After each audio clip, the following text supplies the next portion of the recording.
I couldn't sleep. And so I grabbed my phone. It was like That's why I can't believe they didn't give you painkillers. I want to hear the music. Huh? The music for the countdown. I couldn't believe that. They were like, You "Oh, don't go hear back it? to work the next day." Neither do I. Hear Mike shuffle. It was just working. Close down OBS, open it back up. Yeah.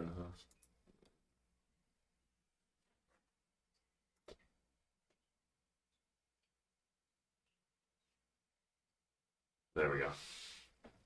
Can you hear it now? Yeah. All right, so now we're good. Shit. No, I'm doing Mike, the static shit again. shit.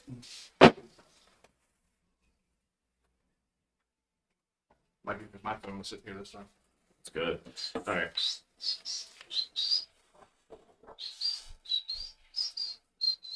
Your flashlight's on. Yeah.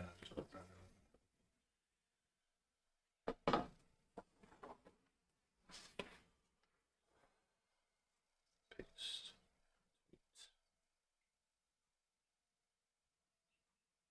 We still hear you.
Let's do the damn thing. Oh, you know what time it is. It's time to take it to the Birdland. It's about to go down. Hope y'all ready. Yeah, let's go. Come and roll with me to the Birdland. Friends got to giving you the word, man. Any other BS is absurd, man. Sports talking, they give it to you firsthand. They can talk Terps, they can talk O's. Yeah, they both lit. That's how it goes. Baltimore squad, Ravens and Poe. Better tune in. Here gonna the show. Birdland, Birdland, Birdland. BS. Birdland, Birdland, Birdland. BS.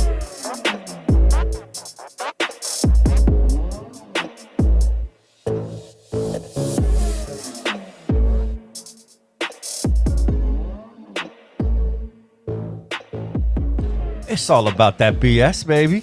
What's up, BSers? What is up? It has been a long day. It has.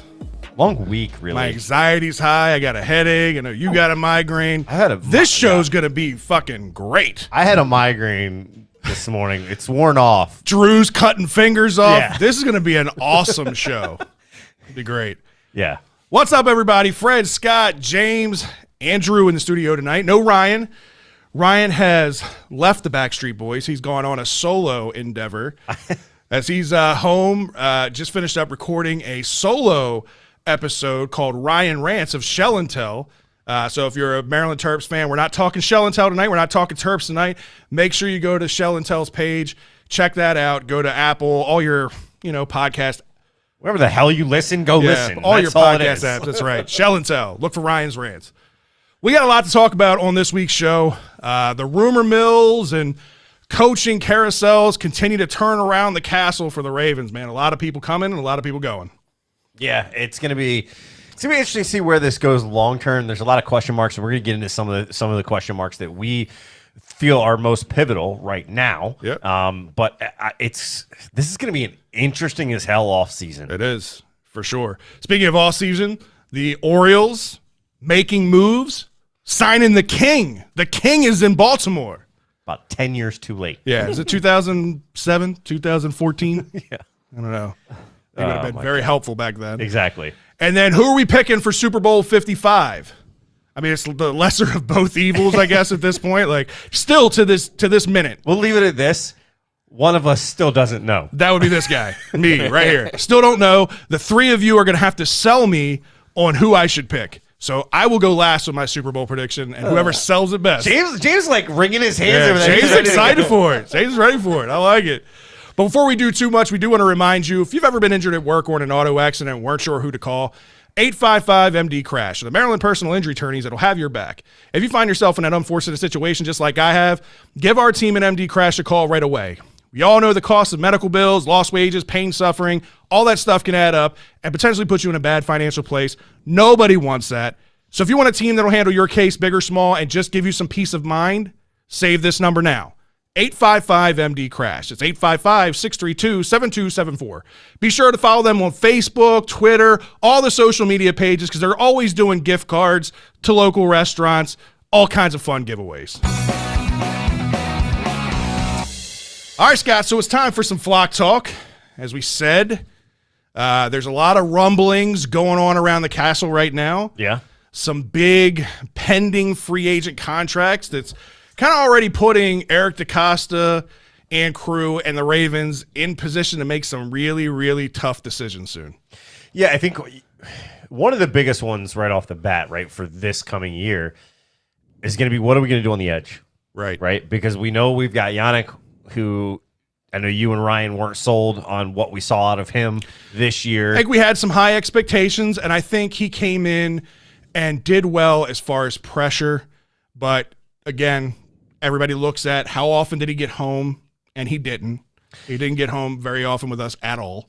Yeah, but he was, I mean, yes, he was putting the pressure on. And that's what I look at is because one of the things that we've talked about and we've heard from multiple players now is that this is one of the most complex defensive schemes they've ever been a part of. Right.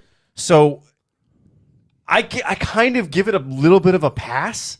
I don't know how to judge it because I don't know what it's like. I don't personally know what it's like to go from getting schemed this way where you're not doing shit in Jacksonville and you are the star and yeah, you're getting home, But then over here, are you just struggling to learn the scheme? Is it performance? Are you not getting home? Because this is still the same guy. He's just in a different place with a completely different scheme. So that's why I'm asking that. Like, I don't know that I can put my thumb on it and say, like, he didn't do what we wanted him to do. Put Well, his thumb on it, Drew. He's somebody that can actually put his thumb on it. I purposely made that statement too soon. Too soon. But no, listen, the thing with Yannick, and I think part of it is scheme. I do believe that. I do think part of it was that. But I also think part of it is, listen, when you're a pass rusher, you can't be a one-trick pony. And I think a lot of the times I saw the same moves from Yannick over and over again, that teams were prepared for it. And I think he kind of burst onto the scene his first couple years and had great years in Jacksonville. I'm not trying to downplay the fact that Yannick, I think, could be a very good player, but the kind of contract that he's going to demand, the kind of contract that Matt Judon's going to demand. I know the rumors were that Matt Judon wants $20 million a year. He kind of debunked that rumor on social media himself. But did he? But did he? Right. He left it open. 20 mil? I'm listening. Right? So I just don't think with the limited salary cap that the Ravens have right now, which they finally announced, well, they haven't officially announced it, but the rumor is it's going to be $185 million. Right. So they're not going to have a ton of cap space. No. Are you going to invest all that cap space that you do have back into players that we already kind of know what we're going to get out of them? We already kind of know where we're going to end up at the end of the year. In my opinion, you got to start shifting that money over to the offensive side of the ball. You got to try something a little bit different. You got to protect Lamar. You got to put weapons around Lamar. And I think this week there was some interesting cryptic tweets. I don't even know if it was cryptic. It was pretty fucking blunt. As Orlando Brown, Zeus Jr., tweets, "I'm a left tackle," emphasis on left, which we kind of assumed this was what was going to happen. Like, he filled in for Ronnie Stanley, filled in seamlessly, did a very good job, and we kept talking about it all year long. All this is doing is building his market value up. So the Ravens are going to be in a situation here where they're going to have to make a decision with this guy. This is Scott's fault. This is Scott's fault? Yeah, you remember he's like, oh, maybe take the hometown. No. I said because of his dad, blah blah blah. What I said. Now he wants left tackle money now. No. Right. What I said, if you go back and you listen, I'm going to correct you. I said people were saying he should and thinking he should. I questioned, is this a kid who's ready to take the step and say, I want to make my own mark. I want to do me. And I think we just found out our answer. He wants to do him. He wants his money. He wants money. But he wants to get paid to be a left tackle. He doesn't like, maybe he doesn't like right tackle, but there's something about left tackle that he is set on. Yeah, it's money. It's 100% money. It has nothing to do with anything else. Orlando Brown Jr. realizes that this is his biggest opportunity to cash in on his biggest contract, right? This is going into his second deal. His market's never been higher because, again, he proved that he's got not only the ability to play Pro Bowl right tackle, but now he's a Pro Bowl left tackle, right? Filled in great for Ronnie Stanley. So his market value's high. And we all know he's a Baltimore-born kid. You know, his father played here. We all know that he's got the local ties. And I know people think, well, maybe he'll take a hometown discount because he wants to be here. No. Like, he's a smart enough guy. He's a business guy. He's going to want his money. Easy money, right? He's the one that started that whole thing in the end zone, right? This was kind of the plan, I think, once they decided they were going to put him at left tackle. He thought, well, shit, I'm going to cash in, take full advantage. And he's done a good job at doing that. So here's the question, because I know you're obviously paying Ronnie Stanley right now, right? Because you gave him the contract there. My question becomes, do you go ahead and pay Orlando to move to left tackle? And I say this because we don't know. It's always a question mark. I don't think it's going to happen. I don't want to predict it's going to happen, but I am a realist and I'm trying to look at the full situation. We don't know what a healthy Ronnie Stanley coming off this injury is going to look like. Right. So why not go ahead and shore it up and say that left side is set? Ronnie, I know we already paid you. Let's put you on the right side. They can be interchangeable. I don't think so. I think There's you're. nothing in a I contract that think says you you're have to. taking his tweet of "I'm a left tackle" wrong. So I don't think Orlando Brown has a problem playing right tackle. He wants to get paid like a left tackle because he proved that he can play left tackle and at a high level. So his thing is, if I'm going to be in Baltimore and you want me to play right tackle, cool, we can do that. Let's cross that bridge. But you're going to pay me like a left tackle because that's the only reason I'm going to stay here. Because if not, I will go get paid to be a left tackle elsewhere because there's going to be 15 other teams that are going to be willing to pay me left tackle money, and I'll go there and play. So I don't know the answer to this. Left-handed QBs in the league right now. Tua? In that. Sorry to cut you off. I was just thinking the same thing. Like, because if he's proven he can do it both sides. Somebody who's got a left-handed quarterback, he's had more snaps at right tackle than he has at left. Right. You know he can do both.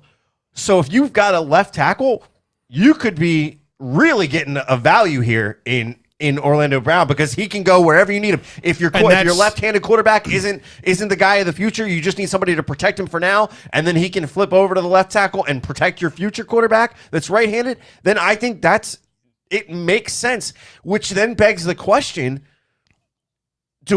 are we looking and assessing potential offers for Orlando Brown? I think that'll be something that Eric DeCosta and crew will look at. I think there's a lot of different things here that the Ravens can do. Or assess, or even, by the way, Ronnie Stanley, right? Right. You could always assess a trade for Ronnie Stanley. Right. Now, that's true. There's a lot of things that they could do. They could let him play out his last year. He's got one more year under his contract this upcoming year. Right. They could let it play out and let him go. That would be the dumbest opportunity because then you're not getting any value for him at his peak value, right? So if your mindset is we can't afford or we don't want to pay two tackles, our left tackle and our right tackle, top tier left tackle type money. We just can't afford to do that. Right. Well, then you start looking at avenues as to, all right, who can I trade him to? Who wants 1 year of him under his rookie contract, good value, that you can get a couple of draft picks back. That's what Eric DeCosta and that's what the Ravens have done historically, is they're always looking to build through the draft and get more picks. Go ahead, James. Real quick, if they franchise him, does it go by what position he plays that year, or he says I'm a left tackle? So, yeah, it would go by the position that he played. So he played the majority of his games this past year, I believe, at left tackle, right? Because I don't remember exactly what week Ronnie Stanley went down. I'll have to look into it. That's a good question. I think that was like week 12 that Ronnie went down. Before that. Was it before that? All right, so we'll 10 or 12. That'll be something that we bring up next week because I didn't look into that to see when he started. That's actually a good bet. So that is an option. Franchise tag, right? That's another option. You only get one franchise tag a year. Is it going to be on a tackle? It's not going to be this year. It would be next year because he's got one more year left under his contract. So it won't affect the team this year. But I think you have to look at, as terrible as it is, you have to look at the potential at trading him. Because, again, we all know and we all saw this year how important it is for this offense to have a solid offensive line around Lamar Jackson, right? How much did this team change offensively, especially passing? You lose your all-pro in Marshall Yanda to retirement, right? And then Ronnie Stanley goes down. And then we have nothing but snapping issues in the interior, right? So the 1-2 spots you knew you were good at were your bookends, your left tackle and your right tackle. Like you knew you were good with those going into this past year. Do you want to lose that when you've already got issues on the interior offensive line? Unless you've got an automatic replacement in the wings to fill in for Orlando Brown if you trade him, I don't know if that makes sense. Unless you're picking somebody up in the draft, right? That would be the only other way. But that's a leap of faith, right? And it is. I think if we're saying that the time for the Ravens is now, right? You need to get the value out of these rookie contracts while you can in play. I understand we historically have always looked and said we want more, we want these draft picks, we want all these draft picks. But at some point, you have to be willing to say, I don't need those draft picks if it means I can win right here, right now with these guys. Right.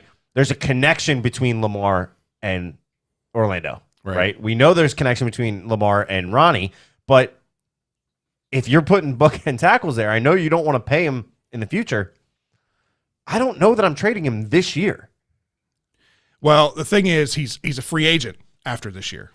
So it's you either trade him or you tag and trade him next year. I think where you see where you're at midway through the season.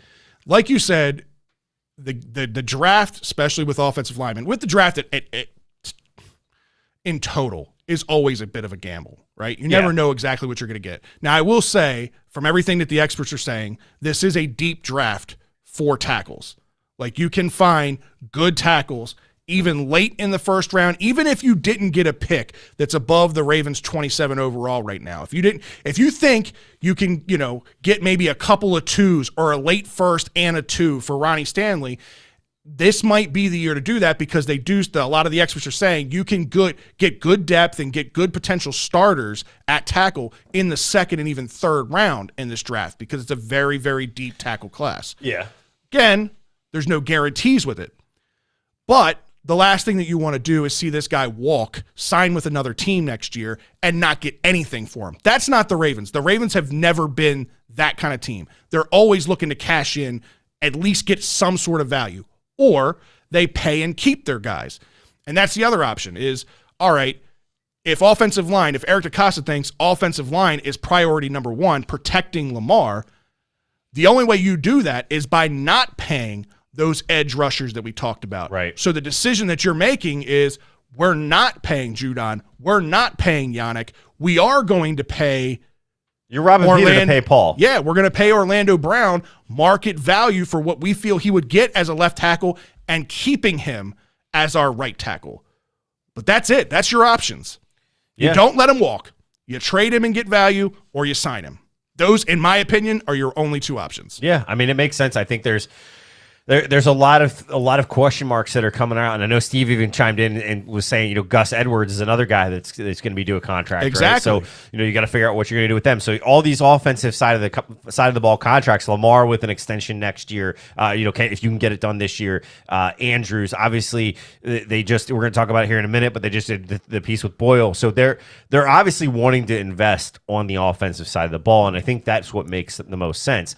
And with that, right? So one guy that we've talked about, we both agreed he was underutilized in this offense. And that's Dez Bryant. Underutilized isn't the word. They didn't use him at all. Yeah. Like, at all. It was basically I feel like that he was mainly there as a decoy, but he wasn't even a decoy. It was a show and dance. Yeah. Like, they just didn't use him like you thought they would. Then he leaks these practice videos where he looks like he's dominating in the red zone. It's like, where was that? Where was the play calling with that? Where were the opportunities for that? It was very disheartening, but now Dez Bryant is an interesting piece because of the lack of opportunities here. Did he put enough on film for another team to be interested in him? Like, nobody was interested in Dez Bryant for a few years, right? So did he do enough to do? I don't think he did enough to build his value for another team to sign him to any kind of a long-term deal. They're going to sign him to maybe a one-year deal, and it's going to be a vet minimum kind of deal. So if the Ravens are ready to say, you know what, we're bringing Orlando Brown back, we're signing him to a long-term deal, that deal in itself is going to eat up a ton of cap space. Oh, yeah. And when they do that, unless you can restructure it. Right. When they do that, basically kiss the whole Allen Robinson thoughts and the Kenny Galladay thoughts goodbye, because they're just not going to have the cap space to do it. So you got to find value at wide receiver, because really at that point, some of the other tier 2 wide receivers, tier 3 wide receivers, they don't do anything for me. Those are guys that we already had, tier 2, tier 3. So if I'm going to sign somebody to a vet minimum type of deal, I'm going to sign a guy that I saw some potential in. Maybe they didn't. I saw potential in. I think he'd be a good fit, and somebody that knows the system, and somebody who's a physical guy. I give Dez Bryant another look. I mean, I agree with you. I think they should. Whether they will or not, we've seen historically this team, when you go against the team and, you're putting out the videos, there's usually repercussions. Right. This is an offseason where they don't have to do anything with him. You don't have this guy sitting here. This guy could go wherever the hell he wants. Right. So you can do one of two things. You can either pay him, keep him back, and actually utilize him. But I don't know that Dez is going to sign. I think we saw the frustration, the fact that he released the footage saying, here's what I did. And I know that you're saying that you don't think he's done enough. I think there's some team out there that would be willing to pay vet minimum, just like we are, and say, those videos look good. He was going against, a top-tier defense. Yeah, in fairness, it was their It was lower... it was the second and third string guys. I get that. Yeah. But it's still a top tier defense in the league. That's my Siri just going off.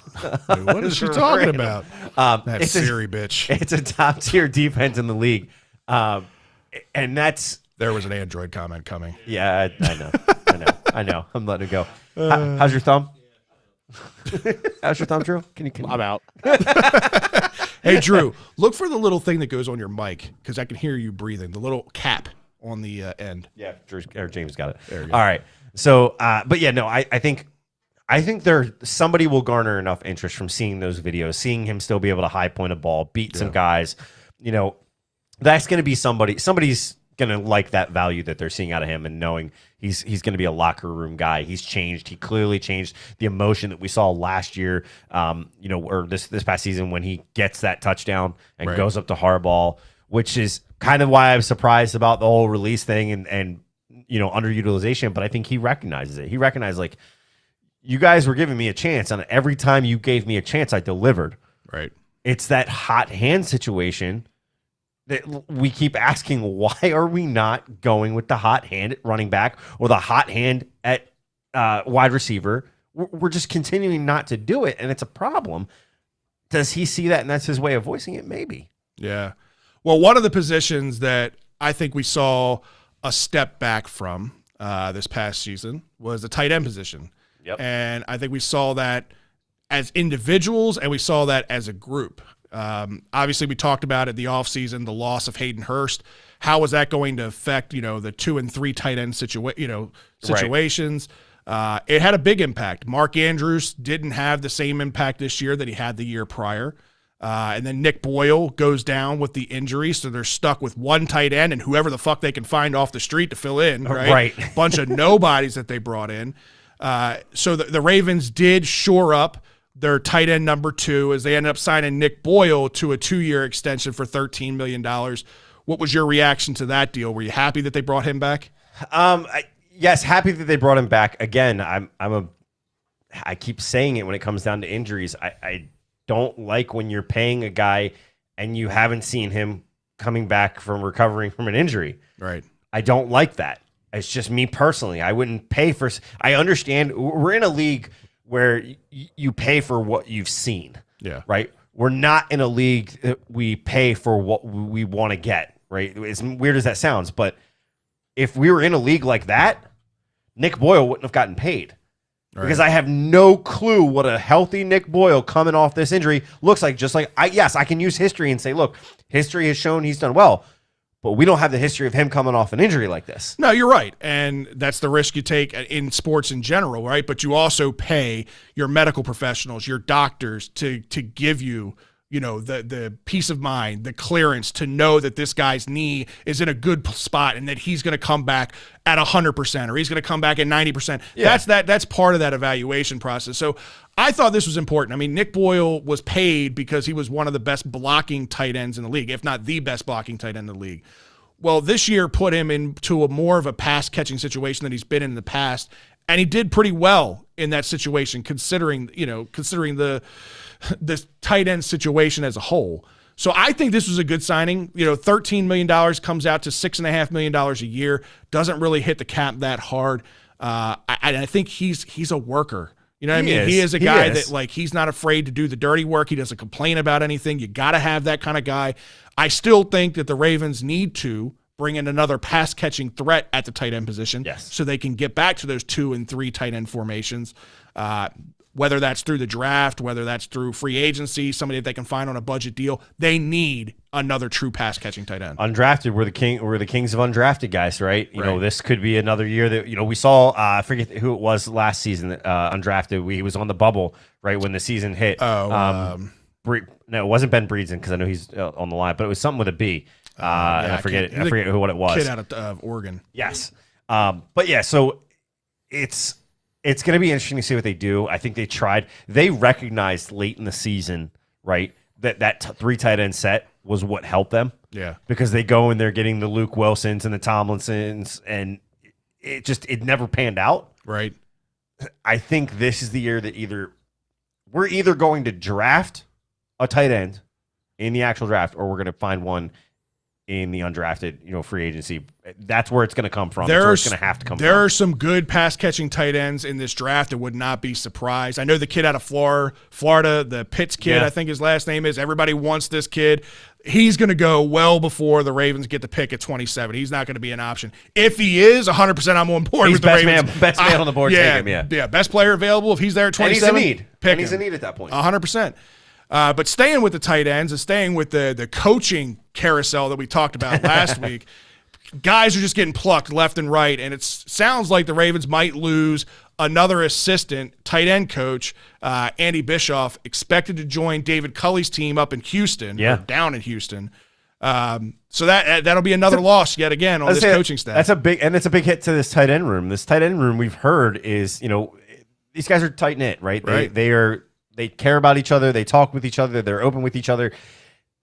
Losing a guy like Andy Bischoff that's been in that room for the past several years and helping these guys develop, helping Mark Andrews, take it to the next level. In all reality, this year, up until the injury, he had Nick Boyle looking great. Yeah. Right? He turned Nick Boyle into a pass-catching tight end. Passing threat. Pass-catching threat. But that wasn't something we've seen. Yeah. Prior to that. So, and I attribute that to Andy Bischoff working with him and working on the hands and working on the route running, and it worked. Yeah. So yeah, it's gonna be huge, especially if you do go get somebody in the draft.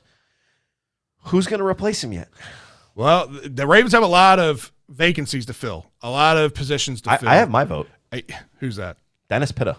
Dennis Pitta. Yeah, I could see that. Why not? Why not bring him back? He is very knowledgeable. He is football smart. There's a reason he's doing commentary right now. If you're going to bring him back, you got to bring back his best friend and Joe Flacco. You got to have them both back, right? Is Joe Flacco going to be his quarterback coach? Lamar Jackson's quarterback coach? Oh my God, Joe Flacco, the quarterback whisperer. Yeah. Oh my, hilarious. The passing game coordinator. Yeah, passing game coordinator. I love it. That's funny. But I think one of the more underrated losses on the coaching staff, I think that upset me the most, was former linebacker Zach Orr. He's actually leaving as a linebacker coach for Urban Meyer down with Jacksonville now. That was a loss. Zach Orr was an undrafted guy that came in, defeated the odds, came in and fought for a position on the roster, got a position on the roster, fought for starting time, got starting time, and then played his ass off into a Pro Bowl type player. Right. And then obviously they found some medical issues with him and his neck and whatnot, so it cut his career short. But he's been on the coaching staff now for the last couple years. Yeah. He's only 28 years old. I think he could have been a potential candidate for a future defensive coordinator with this team because he resonates with the players. The players love him. He's a locker room guy. I wish him the best, and I hope he does big things down there with Urban Meyer. It's just I think this one was a hard one for me to see go.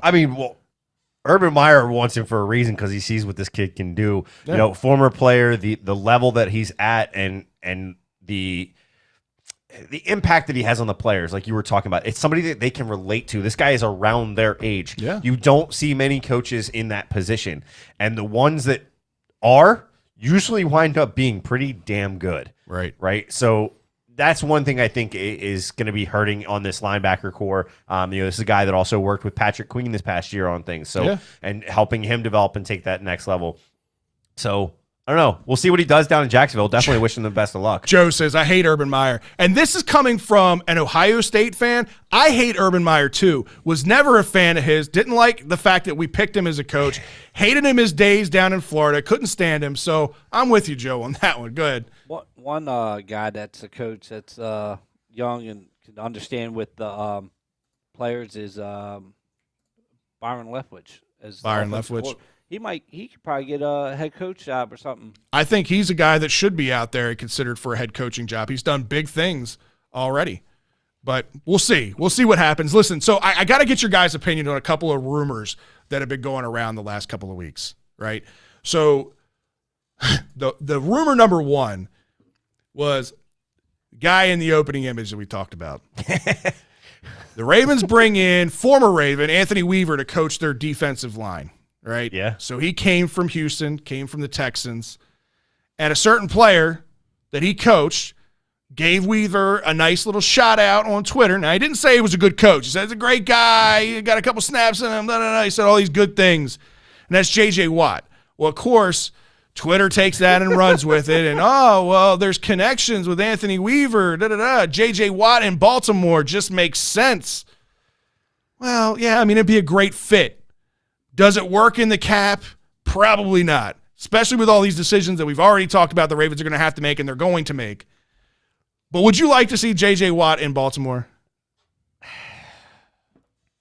Yes and no. Okay. I think J.J. Watt is a dominant force, has been. But what it's going to take to get him, it's not worth it to me. We're right back in the situation of Matt Judon and Yannick. Yeah. He's not been, I mean, look at, everybody talks about Watson and you guys give me shit because I think he can't finish. But here's another guy that him in that defensive front last year looked like shit. They got beat left and right. He wasn't getting to the quarterback that he used to. You were not seeing him get the bats like he used to, right? And batting it down at the line. And part of that's guys, adjusting when they're playing him. But then you need to make adjustments yourself. Right. And I don't know that we've seen that. Is he still impactful? Yes. But I think there's more that can be done for less. I would love to see J.J. Watt in Baltimore. If we could just pay fucking anybody and we didn't have a salary cap, of course, I'd love to see J.J. Watt in Baltimore. Now, is he J.J. Watt, the defensive player of the year that he's won multiple times now? No. He's on the back half of his career. He's in the latter half of his career. But he's one of those like typical Raven players you see where, they bring in the veteran. What has he got left for another year or two? Give him a low deal, but sell him on the potential of actually winning. Come from a shit situation. Calais Campbell. Come from a shit situation and come to a contender. Same thing. J.J. Watt. Come from a shit situation. Come to a contender. So I can see the parallels. I understand why people are talking about it. But, Drew, am I wrong? I just don't think that this is realistic. Yeah, I think it's not realistic. I mean, it's cool to think of the name being here and all that, but then, like you said, is Houston going to pay, the whole salary? But then if something like that happens, usually you're like, maybe they would be asking for, a 2 or something. Right. And if you ask for way too much, and I think this isn't a year that you can mess with the draft with a little less picks than normal and the salary cap situation. I mean, yeah, J.J. Watt. He's one of the best defensive players that ever played the game. Yeah. But I mean, he's a Hall of Famer. I'm not going to say that his resume comes into question, but you're also talking about a handful of the last couple of years where he's had injuries at week 8 and he's gone. Exactly. Or even earlier.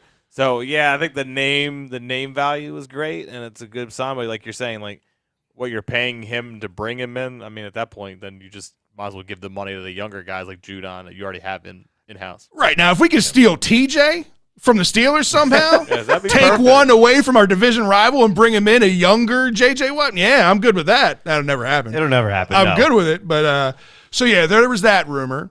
And then another rumor that's been going around because the cap situation and because we probably can't go out and afford to pay the likes of an Allen Robinson and some of these big-name wide receivers, there's been a lot of people drawing parallels to A.J. Green. A.J. Green, another guy coming from a shit situation, didn't end well in Cincinnati. You could see him chirping on the sideline that if you're not going to play me, let me go, right? So A.J. Green's days in Cincinnati more than likely are over. Do we want to see A.J. Green here in Baltimore? I mean, I wouldn't mind it because he's a guy that is historically, outside of this year, historically has killed us with the Bengals, right? Not to the point that he's beating us, but he's beating our guys on a regular basis. So can't beat him, join him kind of thing. I wouldn't mind taking him, especially if it's on a value deal. You know he wants to get out. He would love to come to a contender and a division rival and shove it to the Bengals, especially because the Bengals are putting their chips, obviously, as long as Burrow comes back healthy, their chips are going to start to be all in on him. They want to turn him into the next big thing there. And they've got good wide receivers there. Yeah, and so I think outside of AJ Green, I think you really could make this work. It's going to cost you, but I think you can get I don't want to say a little bit of a discount, but I think because he didn't show a lot last year, you're going to have teams not willing to pay as much, and therefore we may be able to squeeze out some type of deal and get that guy in there. But this is a guy, again, is he going to fall into that situation that he wants the ball? This is a team that they're clearly a run first offense. I don't know. I haven't seen anything out of AJ Green in half a decade. I haven't seen anything out of him in a long time. The threat of him here has been over for a few years. Last year we didn't see anything out of him. But think it's been about over who he for a was few years. doing it with. No, I get that. But, I mean, my point is I don't know how much AJ Green's got left in the tank. I think his average yard per catch or per attempt last year was like 5 yards. It was something stupid like that. I think we need somebody that's a little bit of a different receiver. I think we need somebody that's a little bit more physical. If this was, 2014, 2013, yeah, I'd be all over AJ Green. But at this point, I don't know how much he's got left in the tank. To your point, if he's willing to take like a vet minimum type of deal to be in a better situation, great. Yeah, you take a flyer on it because it's not going to cost you anything. But I do think that there's somebody out there that will pay him more than I think the Ravens should go on him. Okay. How about you guys? What do you think? Nah, he can retire in my mind. I don't add it. His times are in the rear view. I mean, at that point, if you're going to bring in a guy like him, you might as well just bring Dez back. Or AB, as Nick wants to say. AB wants. Nick's starting to convince me. Nick wants AB in Baltimore. He He's ain't been wanting him coming for a year and a half now. Oh, my goodness. So we'll see. We'll just- see. I just want them to roll with what we got this year. If we don't have anybody 6'4" or bigger, I don't want to go after. I don't want no AB. We got too many short guys. Yeah. Well, speaking of guys on Super Bowl teams right now, another rumor that's been floated around is the Ravens having interest in Shaquille Barrett to shore up that defensive side, right? That's going to cost a pretty penny. I'd love to have Shaq Barrett here. 100% I'd love to have him here. That is not going to be cheap. No, it's not. And that's the problem. I don't know how the But Ravens. it's going to be. Would it be cheaper? Would it be cheaper than Julian Organic? Yes. But again, it's one of those contracts that if you pay him, you're not going to keep Yannick, you're not going to keep Judon, and you're not going to keep Orlando But Brown. if you can pay him and shore up, I mean, Orlando, in all reality, you could get away with not doing anything with him till next year if you're gonna wait. If that's the route that they choose to go, the plan is let's sign Shaq Barrett, get him in here. We'll franchise tag Orlando Brown next year when the cap number goes back up because fans are back in the stands and the cap goes up to where it's supposed to be. Yeah. Hopefully fans are in the stands. Hopefully I'm in my fucking seats. Then, yeah, if that's the plan, I can see that happening. But if the Ravens are thinking about working out the extension deal with Orlando Brown right now for this year, I just don't see it happening. Can't see it fitting. I think it's interesting, especially because he would cost you less than the two guys that you have now. And if you could get him on a lower deal than either one of them and pick somebody up in the draft, which I think it was Craig that said he thinks that we're going to pick up a defensive end in the draft. Right. So if that's the case and that is something you do, you might be able to afford that swing. Right. That's very true. So stay tuned, by the way, guys, because when we get past the social media shout out, we're going to get into our predictions on the Super Bowl.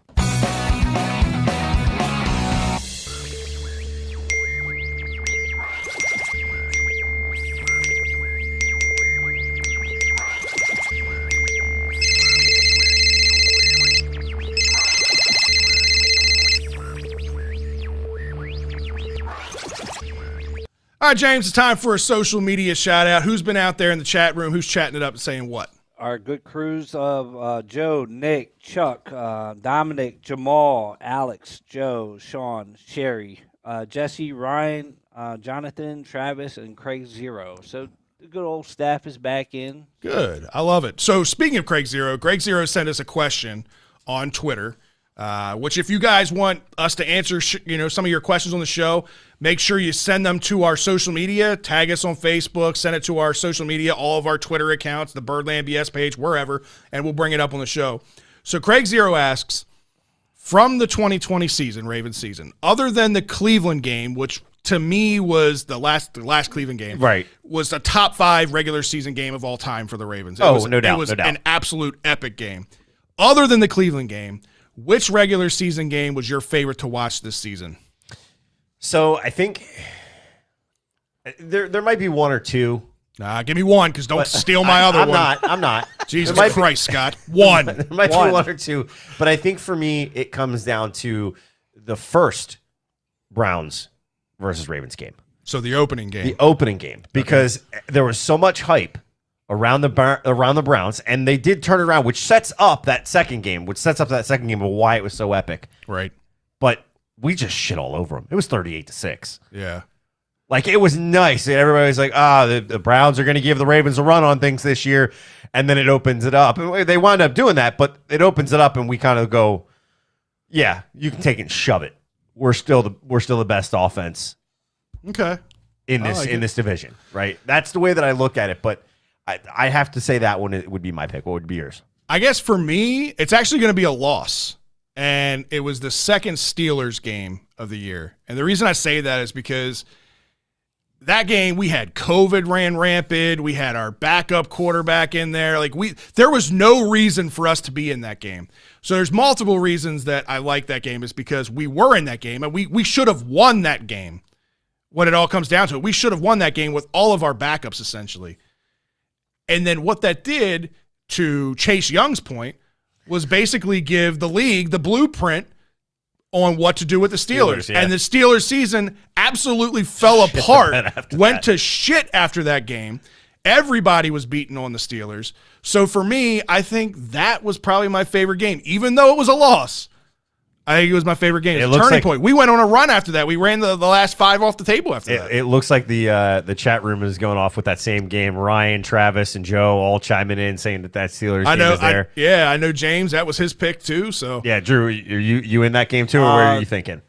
Yeah, that was pretty cool. But the Colts game to me, because that was a good one. It showed that they could make adjustments, because it was like the offense was sputtering and the defense was holding true. Like, even without, when you remember, Calais got hurt right away and Judon got suspended.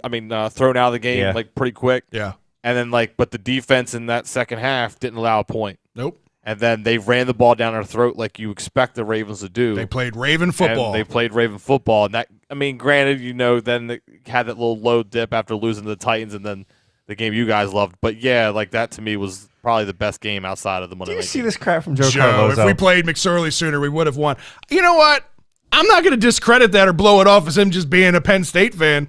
I am. I'm not. Nah. Maybe McSorley would have been the trick that game in that Pittsburgh game. Yeah, I agree with him. Yeah, RG3 was done before he ever came back in the league. RG3's purpose here was to be a mentor towards Lamar. It was to never play competitive football again or be an option for the Ravens to fill in. So I would have rather seen. All right. Dominic says, by the way, he said the Philly game for him. Which that game was way closer. That was terrible. There's no reason. That game was way closer than it needed to be. Yeah, why was that? Dominic, you got to explain yourself on that one. So make sure you're paying attention to the chat room there, James. I got to hear his reasoning for that one. Man. All right. Let's jump into playoff predictions. All right. Sounds good. So we got obviously, we talked a few weeks ago about these two teams and how they got here. Playoff predictions meaning Super Bowl predictions. Yeah, it's at this point. It's what it's labeled on our thing. To this second right now, I still don't know who I'm picking. I have no idea. That's why I didn't text you to give you my pick or anything yet. I still don't know. So the 3 of you have gotten your picks in. Okay. I need the 3 of you to sell me on who I should be picking in this game. So I'll let you guys start on this. Scott, how do you see this game shaking out? So I look at this game. I think there's too many high points for one team over the other. Okay. And it's Tom Brady. Okay. Okay. Look, I look at this game. It's in Tampa. I don't know if you've heard that the mayor of Tampa says if they win the game, they're gonna legally change the name of Tampa to Tampa. Wow. That you should stop being the mayor of that city. Jesus Christ. But That's such a Brady thing to happen. It is. It is. But I think the other, some of the things on the field, right? Their defense is clicking right now. Yeah. On so many levels. They're reading quarterbacks well. They're getting to the quarterback. They're finishing and driving home on the quarterback, which I get it's Mahomes. But Mahomes and Josh Allen play a little similar game when they played previously.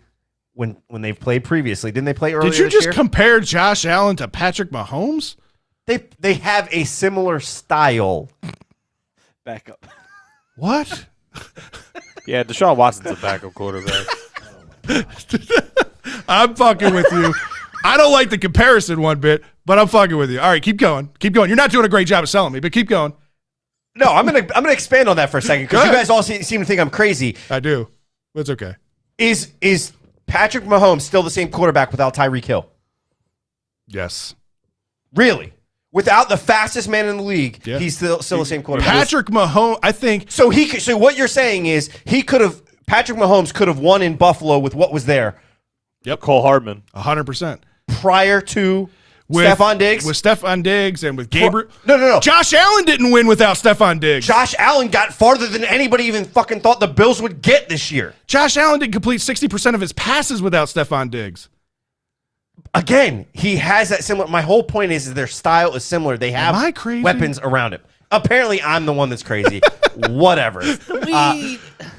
All right, so Dominic chimed in and said, I would say the Philly game because for once they showed the potential of being a great offense at a moment of almost losing. The team didn't fold and found a way to win. Okay. All right. I can see that spin on it. That game should have never been that close, but I like your spin on it, Dominic. Okay. All right. I get it. Anyway, back to my prediction. I think it's the Scott's Bucks. flustered. I am because you guys apparently I'm not conveying what I'm trying to say in the fact that you guys both think that they're not a similar style quarterback. Both quarterbacks have good arms. Both quarterbacks are mobile and can throw on the run. They've proven it. And both quarterbacks proven when they have the weapons, they can perform. Okay. That's the comparison. Okay. If that's what you're comparing, then okay. It's not your pick that you're picking. All right. Yeah. So let's. Anyway. Where are we going with this? Anyway, the Bucks is who I'm picking here. I think they're just clicking on so many cylinders that offensively they've been doing well. I mean, who in this season before the beginning of the season knew who the hell Scotty Miller was? Right. Nobody. I mean, I knew who he was from a fantasy perspective, but yeah. But that's about I it. gotcha. So to me, what he's doing is what Tom Brady has kind of unfortunately always done, and he's been able to win with these other guys. I'm not the biggest fan of it, but he's been able to do it. He has weapons. They're clicking on all cylinders on offense. They're clicking on all cylinders on defense. I know I'm not convincing you, but the Bucks That's win okay. 38-35 to me. All right, Drew. I really want to. I kind of actually want him to go. You want? All right, 'Cause I go don't- ahead, he had a James. lot of reactions during that. All right, little James. take. Give it to me. I thought you would go because you were. I don't have much to someone bring else, to the but table. I won't James lie. is on the spot. I'm gonna just tell you like this: it's Tom fucking Brady. That's number one. That's the number one big thing. You have three of the best wide receivers in the game. You have a good tight end. You have a good offensive line. You have Jensen that doesn't take any shit. I Your love defensive Jensen. line for the Bucks is blowing up. Pierre-Paul with like three fingers is running through people that are 400 pounds, which I don't get. Their defensive backs are playing up and playing hard. Scotty Miller, AB. Who'd go get the fucking ball? Like you never know. Isn't AB a little banged up though? Yeah, right? but he's gonna play because it's the Okay. Super Bowl. All right. It's in Tampa. You know, I got you. probably Tom Brady and him are massaging each other right now. So Interesting. they're gonna just kick some ass and take names because on the other side, it's right now it's just Patrick Mahomes and Tyreek Hill and Kelsey, and if you shut them down, they're done. That's all I have That's to a say. big ask though. Shutting them down, that's a big ask. Yeah, but Tampa's D is lights out, and their linebackers are playing hard right now. I agree with that 100%. So, who do you got? I got the Bucks winning this, and I think this is going to be Tom Brady's last close Super Bowl score. So I have it 37-32. like I said, you can't leave the goat out. He's collecting rings. All right. Drew? I was going to get the score out of the way. Okay. We Chiefs 30-28. Okay, so you do go with the Chiefs. I All do right, go so with the finally Chiefs 'cause somebody's I'm- on the other side of I'm it. also All right. probably the biggest Patrick Mahomes mark. I've too, heard two That'll cases for why the Bucks are going to win. Now sell me on why the Chiefs are going to win. This ain't going to be anything educated or none of this shit. You want to see Tom Brady win another goddamn ring? I don't. Hell no. You want to see Gronk win another goddamn ring? Nope. I don't. Okay. You want to see the guy that was a goddamn clown for 2 years get redemption after he's, abusive towards women and cops and won't pay workers and Fuck AB? no. You want to see AB in Baltimore? Fuck no. Yeah, fuck no. Let's see what else. Do you like Bruce Arians? I think he's an overrated coach. Thank you. Then do you want him to win a ring? No, I don't. All right, case closed. I like it. Yeah. I like fucking it. None of all this little. Who do you want? If you're seriously about to pick the Chiefs off that argument, I like you're it. high as fuck. I liked it. He said nothing about So who do you got? You got the Chiefs winning. What was the score? You want to know why? Okay, I'll go to the Chiefs then. All right. You say that you can't shut if you shut down, you're going to shut down both Tyreek Hill and Travis Kelce, Yeah. and McCole Hartman's going to do jack shit. Who's blocking? Doesn't matter. He'll Who's just run blocking? around and kill time. Nah. You also got to remember you got a nice pass catching threat coming out of the backfield in Clyde Edwards-Helaire as well. He hasn't done it. He's been back. When you think of, we're going to shut down this running back, all of a sudden a guy like Williams comes out of nowhere and he could be fucking 80 He should have yards been and the two touchdowns. He should have been the MVP of the Super Bowl last year. All right. So you got that shit. Now, if you're going to tell me that Tom Brady is going to take chances like he did in the Green Bay game and throw 2 or 3 picks late in third and fourth quarter and Patrick Mahomes isn't going to make him pay? Okay. Hey, I like it. I'm gonna just close you out on why you should pick the Bucks. Real All right. simple. You had 32 teams in the NFL. Tom Brady played against the legend Drew Brees. Went to Green Bay against The MVP. the MVP Rodgers. I can't stand Tom fucking Brady, but he finds a way to fucking win, and it's gonna be more of. I think the defense is going to have an impact on this game. But Tom Brady went through all of them. There's no reason why they can't win. Bruce Arians finds a way to get out coached by the other coach, who happens to be one of the best of all time. No, We're going to see. You're going to see what Tom Brady does. We heard who's coaching this team. Yeah, Tom Bruce Brady. Arians has said he lets Tom sit back Yeah. and coach. And I understand what you're saying, but everything that's there, and I think that's a great argument to kind of end out the argument, and then you can make your decision. But yeah, Tom Brady went up against what we all agree are some of the best quarterbacks.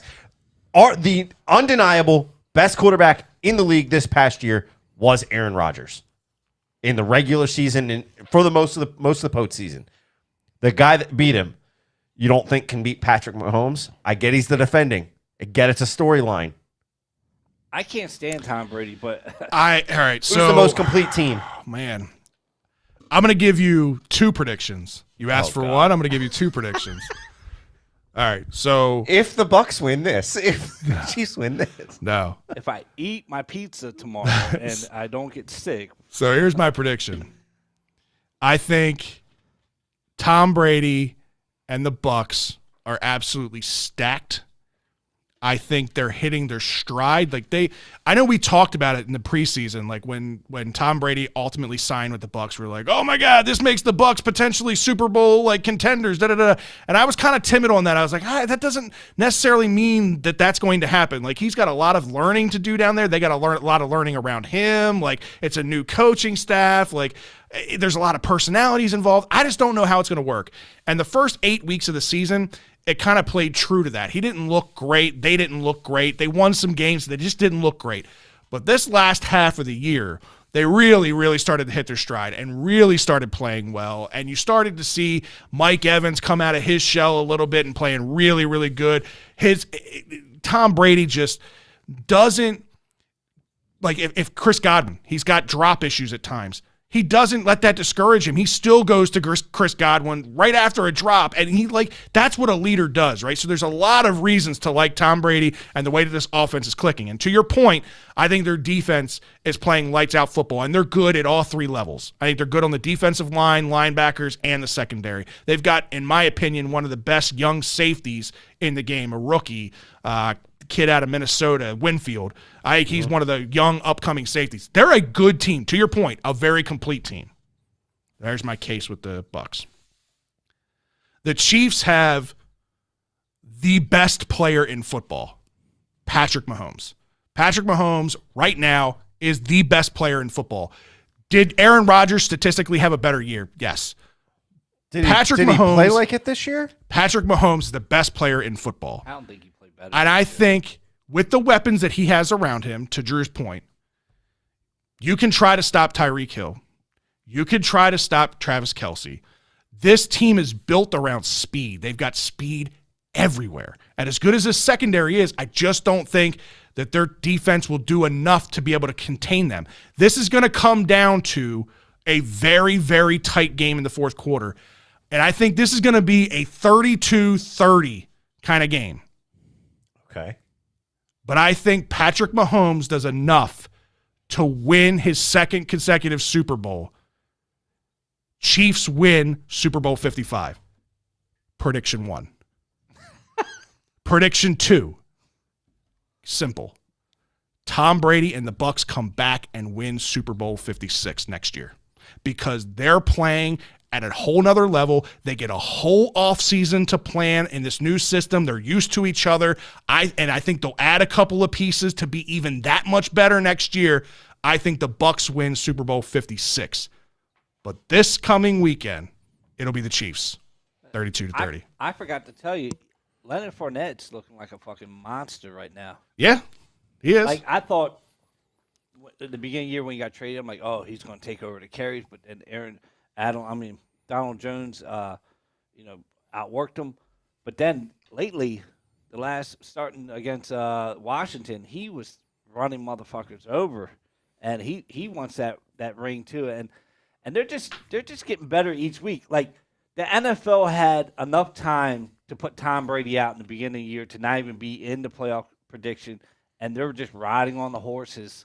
And no, I don't think no one's going to beat Tampa Bay this year. It's going to be the Chiefs. The Chiefs, Pat injured. Mahomes. The Chiefs have been so up and down on scoring all year long. From a team that last year was scoring what seemed to be 40 points a game, is on most games getting to barely 30 points a game. They didn't have a trouble scoring against the Buffalo Bills 2 weeks ago. But then the week before that, they had their struggles. Who was it they went against? We went against the Browns, but if anything, with the but 22-17. But if anything, that shows the resiliency of a team that it doesn't matter how close the game is, they're not going to choke it away. Find a way to win. That's what Tom Brady does every Okay, well, now he's going against a team that's not fucking doing that. They don't have anybody. They're all injured. They lost their best linebacker, Gay, this week with surgery. They have no offensive line. Who's going to protect Patrick Mahomes that scrambled around for a little bit? They're playing in their own stadium. The Bucs aren't losing this game. All right. I'm telling you. I can't We'll see what happens. I can't stand Brady. I can't stand Brady either. I can't stand the fucking Chiefs. I don't want to pick any of these teams, but if you're holding a gun to my head, I think the Chiefs win 32-30. All right, Scott, it's time for this week's Liquor Stop Brew of the Week. And this is on you this week, buddy. Oh, okay. This is on me? I'm not having any. My head has been pounding all day long, so I'm not drinking tonight. So this is on you. I think it's what? It's out of Abita Brewing Company. Abita Brewing's Purple Haze Raspberry Lager. I'm going to be brutally honest on this one. I have liked everything that we've had on this show that's been raspberry. I love raspberry, apparently. Not a fan on this one. It's a little... It's a different style when it's a lager. It doesn't have much raspberry taste to me, and it's a little... a little stale tasting to me. And I don't think it's a stale beer. I don't think that, like, he gave us old beer. The date on it's good. But it has almost a stale taste to it. I'm not a huge fan of this. I mean, it's descriptions... It's only Clouds 4.2. of real raspberries swirl in this tart and tantalizing lager brewed with Pilsner and wheat malts along with Vanguard hops. Let the scent of berries in this hazy purple brew take your taste buds on a harmonious journey inspired by the good vibes and free spirit of New Orleans. I've never been to New Orleans, but if this is what it tastes like in New Orleans, I don't ever want to go. This So is, I think Drew Brees' season right here, Oh, okay. and it's only 4.2 alcohol value. Yeah, so I think part of it is the raspberry beers that we've had prior been a lot of milkshake IPAs, so they're made so that you get that flavor. When you put flavor in a lager, there's very few lagers out there that have flavor, and it usually needs to be like a darker, like a chocolate or something like that, to where it's like a stout, like right like the Hershey's lager, right? That's Hershey's Yingling lager. Dark stuff works with it. The fruity stuff doesn't always work with it. I was interested to try it just because it was something that was, again, it was raspberry and different. And you know what? What's kind of disappointing. It's 4.2%. Usually those lighter beers like that, they taste better, Well, right? they're sweeter. smoother. They're sweeter. They're smoother. Yeah. If I'm going to drink a 4.2 and it's going to taste like shit, I'm not drinking it. That's just my opinion. No. It's to It's each just their not. I own. would say it's not your style. Some It's people, not my style. Some people do like this style with the lagers. Like I said, we're used to getting the IPAs and the milkshake IPAs. So this is different. It's a different piece, and I think part of it too. Your mind is so used to those raspberry ones, and you knew the flavor of those. This one's something you didn't, so you're expecting raspberry. You don't necessarily get it fully because it's a lager style. I can tell you what. I don't remember the name of it, but. That Ravens game that I don't really remember a whole lot of. I drank 11% beer that night that tasted like it was a 2% beer. Had cherry and honey flavor to it. It was amazing. It's why it went down so easy, and that's why I had so many of them. It was amazing. This is 4.2. This isn't even half of what that is, and the taste is flat. It has to me, it tastes like it's stale. No But purple haze. either way, if you want some purple haze, you can. Or if you want anything from Liquor Stop, make sure you get up there. Tell them Birdland BS sent you. Get your 10% off.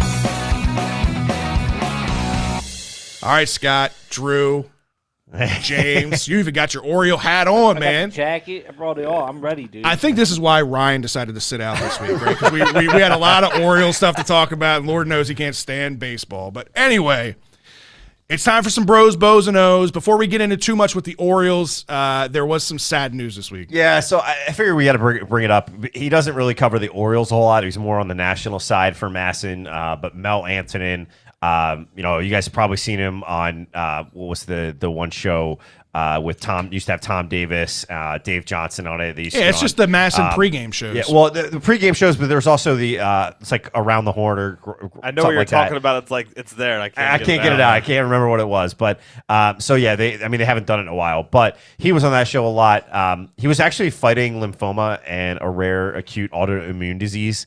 And he had a rough couple of years there, the last couple of years. Yeah, and unfortunately, COVID hit him. Yeah. And so he passed due to the complications from COVID. It was a huge loss for Masson. He was well-liked, well-known there on the national side and really could speak to anything. Good writer, apparently really great guy. Dan Connolly wrote a little piece on him. Yeah. So for the Athletic, so that was really nice and touching. So if you haven't gotten the chance to read it, go check that out. But sad news coming out of Masson, especially with Artie.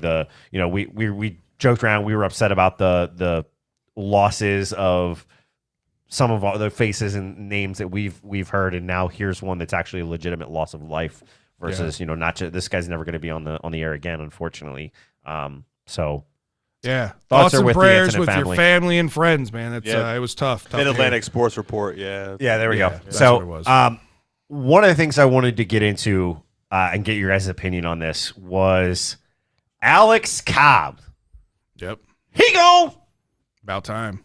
He gone. We get a second baseman / outfielder utility guy. He's the number 7 ranked prospect in MLB pipeline. So we have. Well, he's the number 7 ranked player in Atlanta's system. So we have 12 second basemen now, right? Don't we have a Something like that at that stockpile point. on No, second we have baseman? 40 shortstops. Yeah. So he was the number 7 overall prospect in Atlanta's system, which is a good turn. I mean, you get rid of a bad contract. You get rid of a pitcher who wasn't going to be a part of the team's future. He was aging, hadn't won a fucking game in Camden Yards at all. 0. Like not even one game in Camden Yards. right? We all know the contract that won't go away. We won't mention his name, but at least we got rid of one of the bad contracts. Now, granted, the Orioles did have to eat a good portion of this last year. They're going to have to pay $10 million of the $15 million. But again, some of it's deferred, but still, it was either you pay $15 million and you get no wins out of the guy, or you pay 10, let them pay 5, and you actually get a legit prospect back. So it essentially, you bought this prospect for $10 million is what you did. You bought a prospect for $10 million.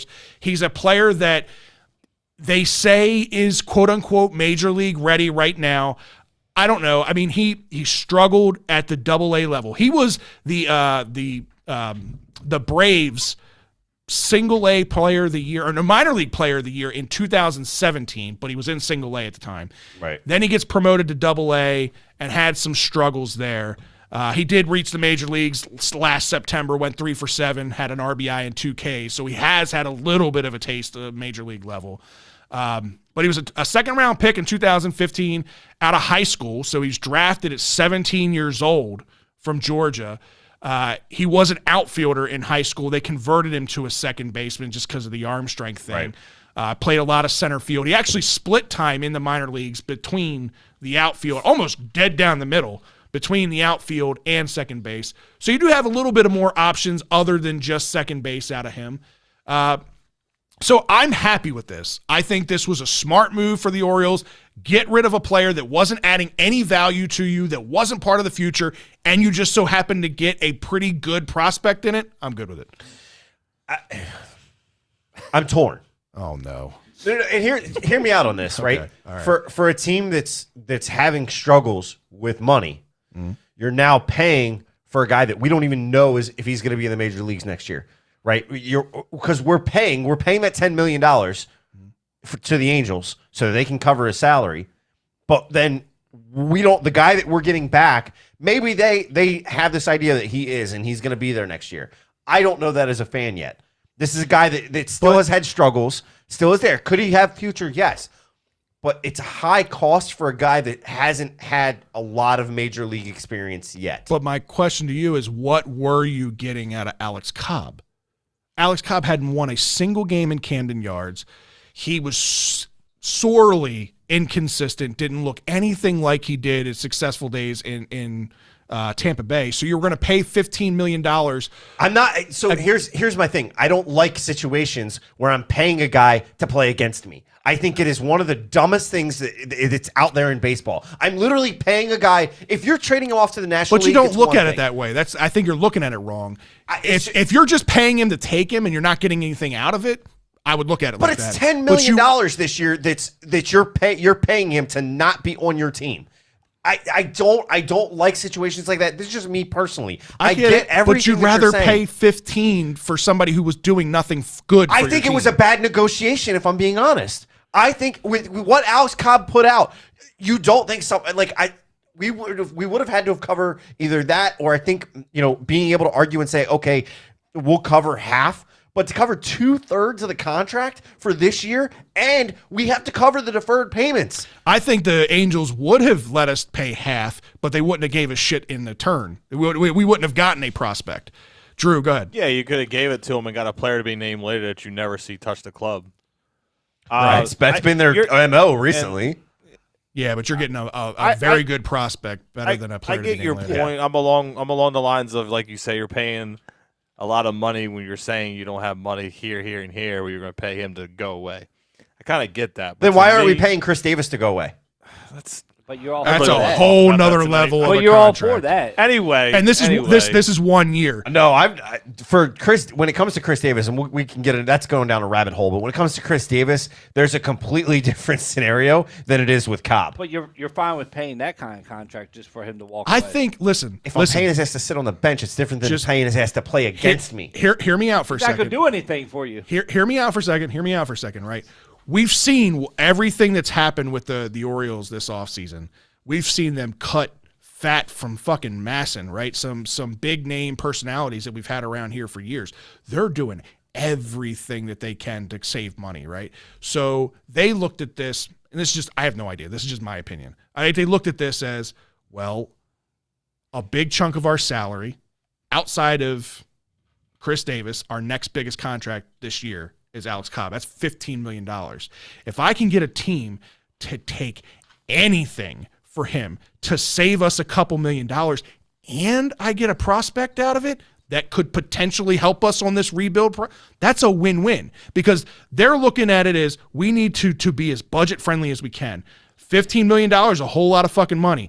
$10 million, it's a little bit less. And I can take that $5 million and then spend it on some budget players to fill in the gaps. A la the deal that they just signed with Felix Hernandez for 1 year. King Felix, signed a 1-year minor league contract with an invite to Major League Camp for $1 million on the hopes, I think the Orioles' hopes are that he can play at the level that he played at in spring training with the Braves before he got shut down, played at a good clip in the spring training last year. If he can do that for a couple of weeks, a couple of months to start this year, you paid $1 million, you turn him, you flip him to a competitor, and then you bring back more prospects. So here's the deal. I'm not going to sit here and claim that I know the details, but those minor league contracts, from my understanding, generally, if you are promoted to major leagues, it's now a vet minimum contract at the absolute minimum, and they can renegotiate the contract if it's so many games. What I heard, because they signed not only Felix Hernandez, but they also brought back Wade LeBlanc, which they signed him last year. He looked like total shit, and then he got hurt, and they shut him down. But this is the deal is, from what I've heard, Felix Hernandez is $1 million against the $1 million of salary if he makes the major league roster. Wade LeBlanc would be $700,000 if he makes the major league roster. So there's $1.7 million that you just spent on two players that you have potential to bring into your rotation staff. I don't think they're going to be much worse than what Alex Cobb was. Alex Cobb was terrible, but you just spent $1.7. You still save another $3.3 million under what you were going to spend with Alex Cobb. And you still got a prospect out of it. So, again, when you look at the total picture of it, they saved money. They signed two players for one, and they got a minor league prospect. Yeah, I get, like I said, I get what you're saying.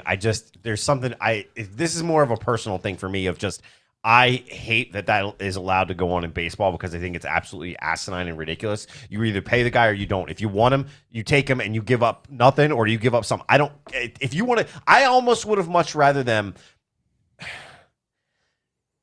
gone ahead and said, you take $10 million, or so like we would pay $5. Mm-hmm. If we pay $5 in that scenario and don't get the prospect back, are we in any worse off situation?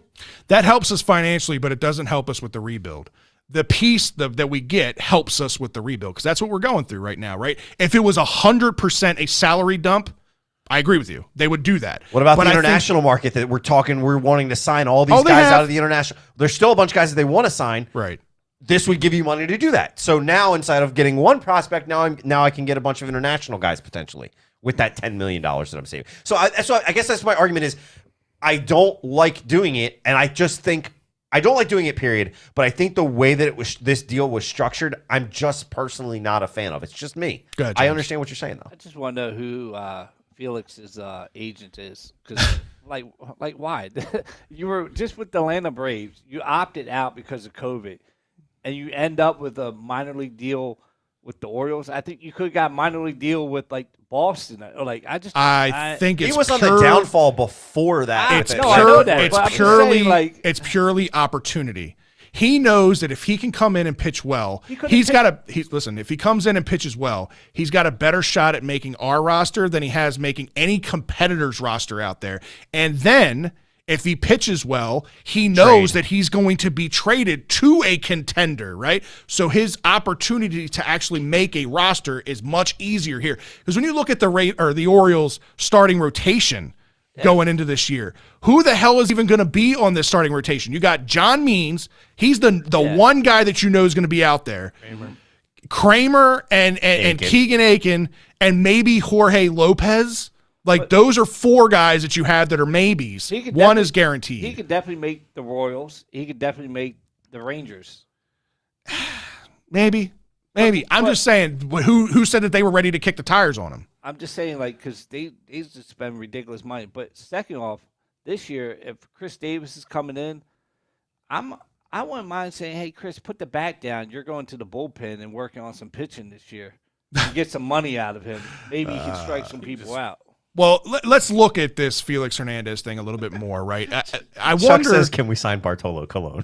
I'd love to see Bartolo Colon. Why I'd not? be for it. What is he, 45 at this point? I don't even care. I'd love to see him here just because he can Only if eat he's- up innings. And, Only if he's hitting. only if he's hitting, right. But, again, let's look at this Felix Hernandez Drew's giving thing. me like the dirtiest eyes over there. I'm still squinting from my headache. You're good. You're good. I know Felix Hernandez is not the pitcher that he once was. He's not the dominant, Cy Young Award winner, the constant low, like 3, high 2 ERA pitcher. He's not that guy anymore. He had Hall of Fame numbers through 2016. I think the problem with Felix Hernandez was he just got overworked for years. He pitched too many innings and then just hit a wall. And because there was a significant drop in production. He went from being wins and losses you could never judge him on because he played in Seattle.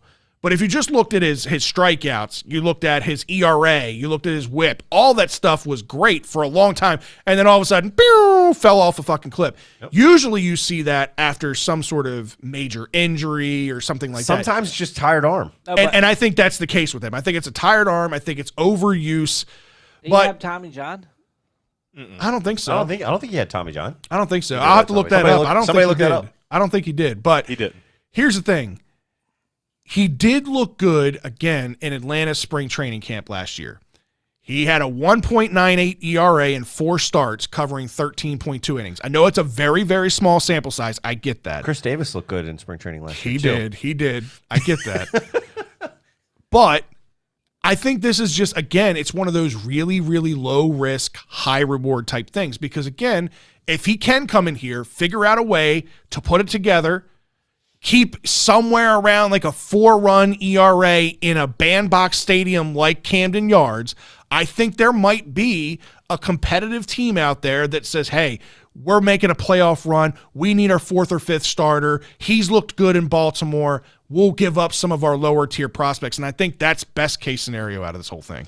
Yeah, I mean, look, I get that it's a low risk, high potential reward for us, but you're literally doing this in the hopes that you can trade him later. This guy isn't. This is That's not what I'm saying. This is the whole reason for this. This is not a piece that you're taking and going, all right, here's the piece that gets us to the next level. It's not going to happen. No. This is a Wade LeBlanc, Tommy Malone, I think is his name. Tommy Malone, yeah. Yeah, was last all right year. compared And we got to- especially prospects compared from to Malone Blanc, yeah. last year, Yeah. right? That's what this is all about. I think the thing with him too is that it brings in another veteran status there, right? That's had success. Wade LeBlanc hasn't exactly had the most success in the world. I mean, he's been successful, but he hasn't been the source of success. That brings up a great point that I wanted to ask you and Drew specifically about, right? So the Felix Hernandez thing, I almost get because, again, you just don't know what you're getting out of him. You might be able to salvage a half a season out of him and get some prospects back, right? Wade LeBlanc sucked last year. He was terrible. You saw nothing good there, right? So I think they're hoping that he'll pull it together and they can get something for him. But there comes a point where, like, is the risk with that worth it, or are you stunting the growth of some of these potential prospects and blocking them from getting an opportunity? So, yes, he sucked last year in the 6 starts. He had like an 8 ERA. It was horrible, but it was also cut a little bit short. His season was cut a little bit short. He didn't have as many starts as we would have liked him to have had. Of course, but he was terrible. Right. Is that because the injury was already there? The injury was already prevalent, and that's what they're taking a flyer saying, all right, now that you've recovered, we're going to give you a low-ass deal. Here's your shot. If it doesn't work, they're out $700,000. Would I have liked him to not even be signed to a contract, just give him the invite and see how he looks? Yeah. But they're hoping that they see what they saw when they originally traded or when they originally got him and originally signed him, was that he's a guy that can give you innings. Right.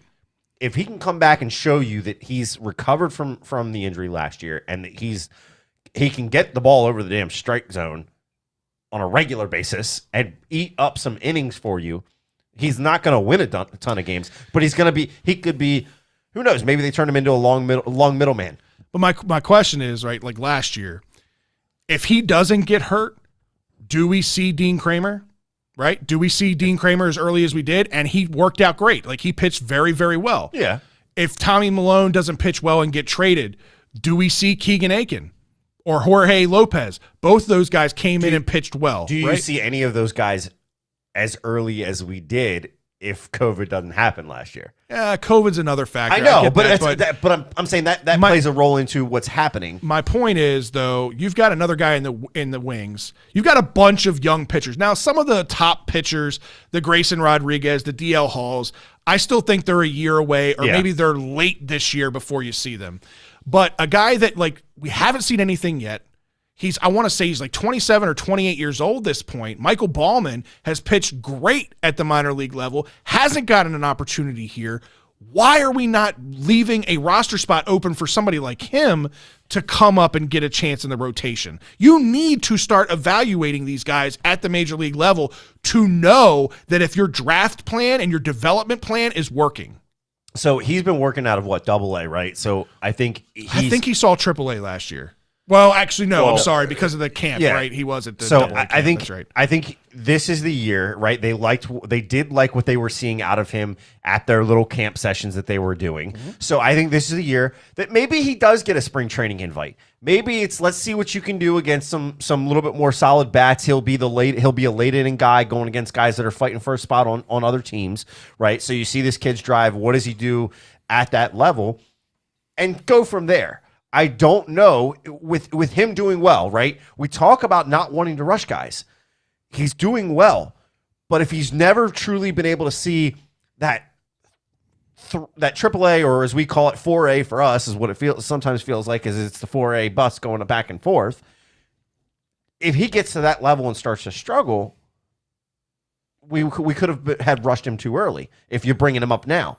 So I think you see what he does. I don't think he will. I think you see what he does in spring training, and then you make your decision from there. In my opinion, this is just my opinion, I think Double-A is a very good assessment of one's talent and readiness for the major league level. I think Triple-A, in my opinion, is where you send people back to when they struggle at the major league level. I've always thought that, like, that whole, low A, high A, single A, Double-A, Triple-A, then major things. The talent level at the Double-A level is very good.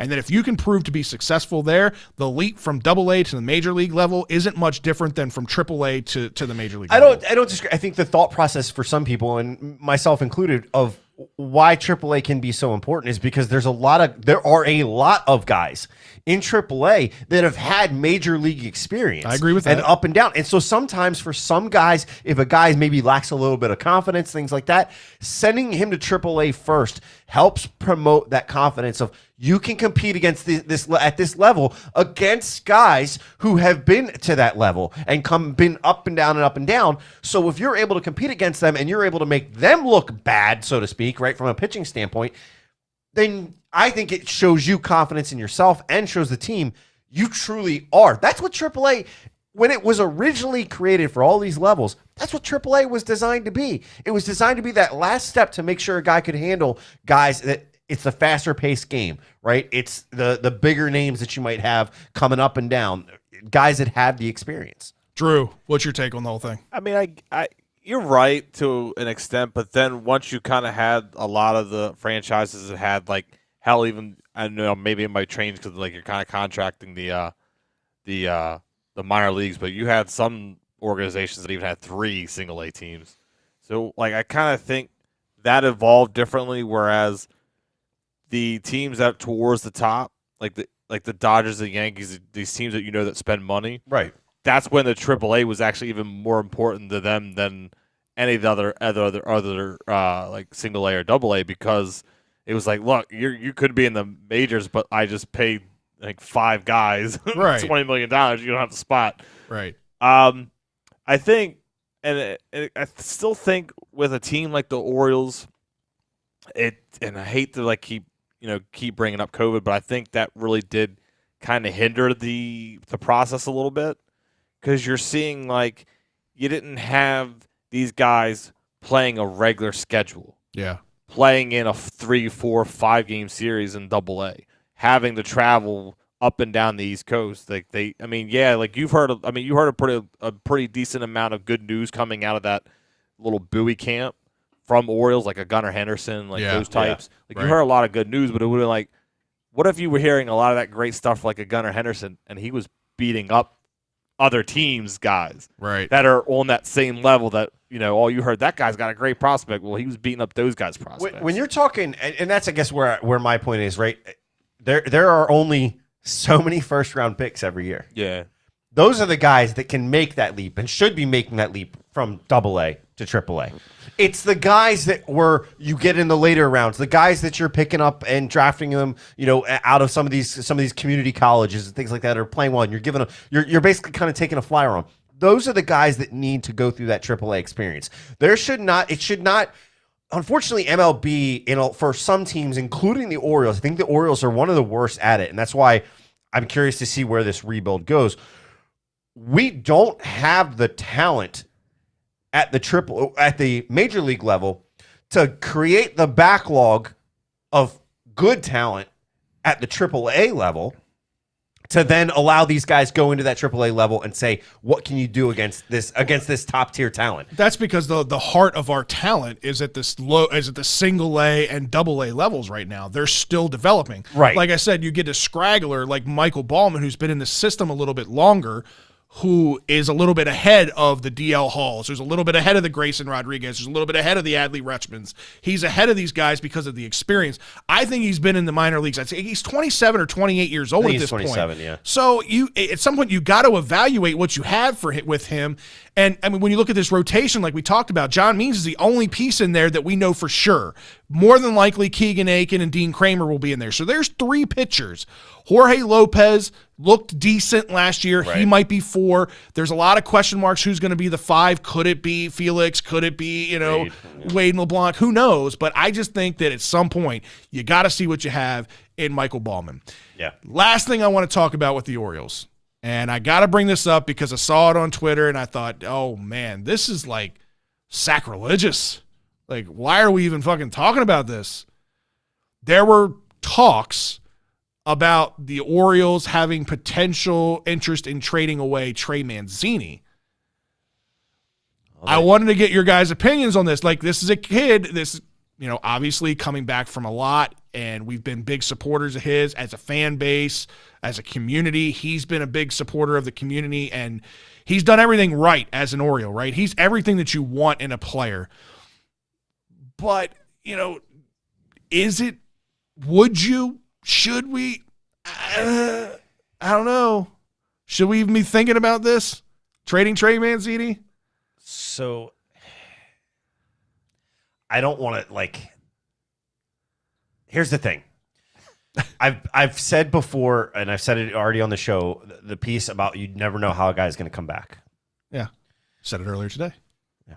Trey Mancini has gone through a lot. Yeah. And we know that. But he also looks good, looks healthy. This is a guy that, from a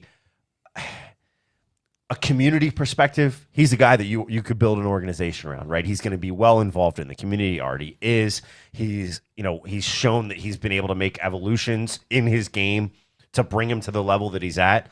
The thing that scares me is what just happened with him with the arbitration situation. Yeah. Where they're deferring. Can we defer your money? Right. Where we're deferring payments. So trying to.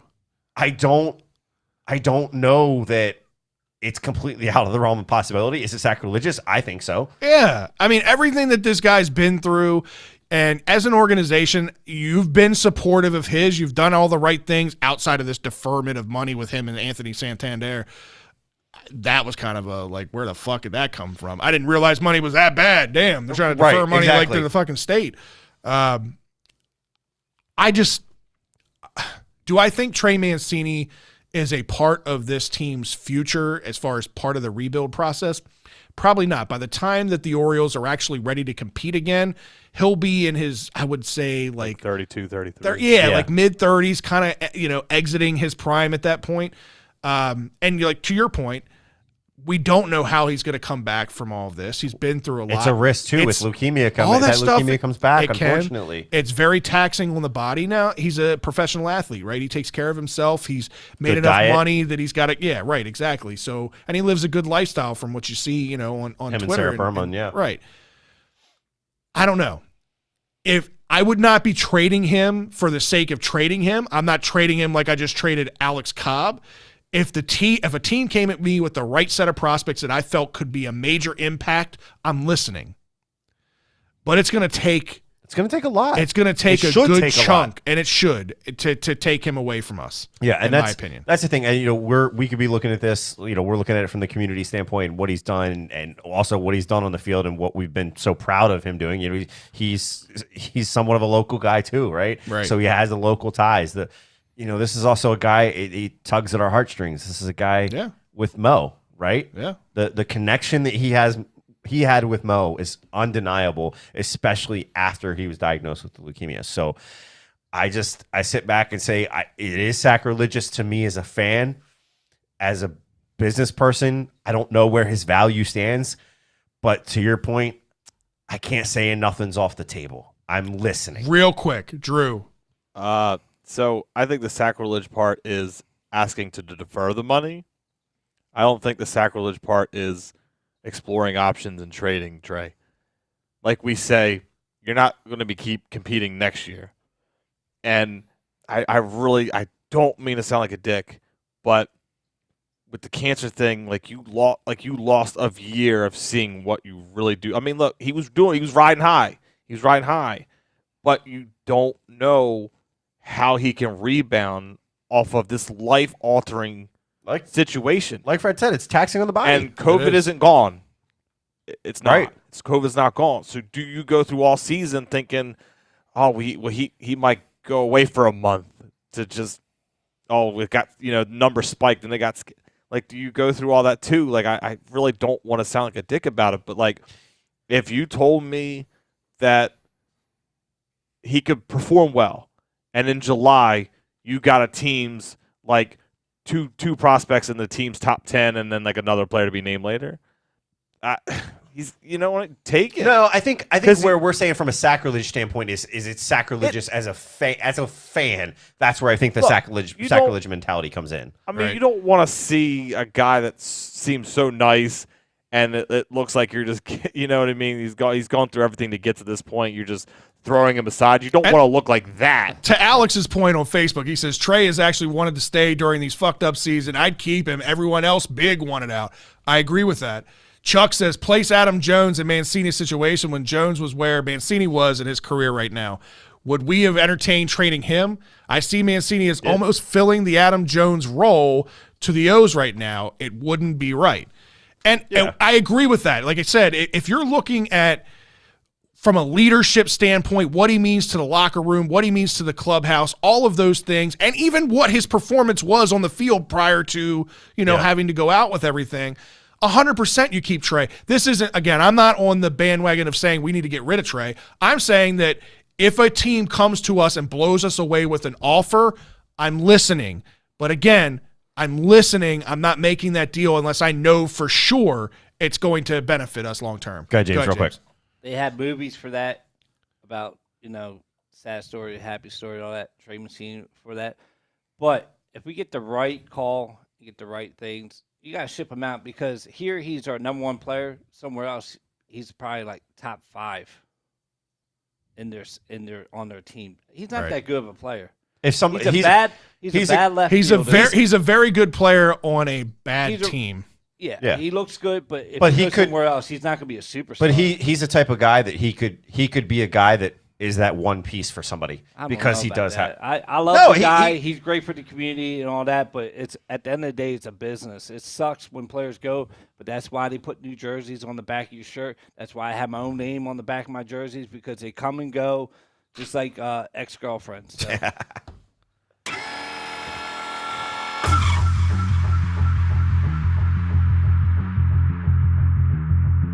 No rules.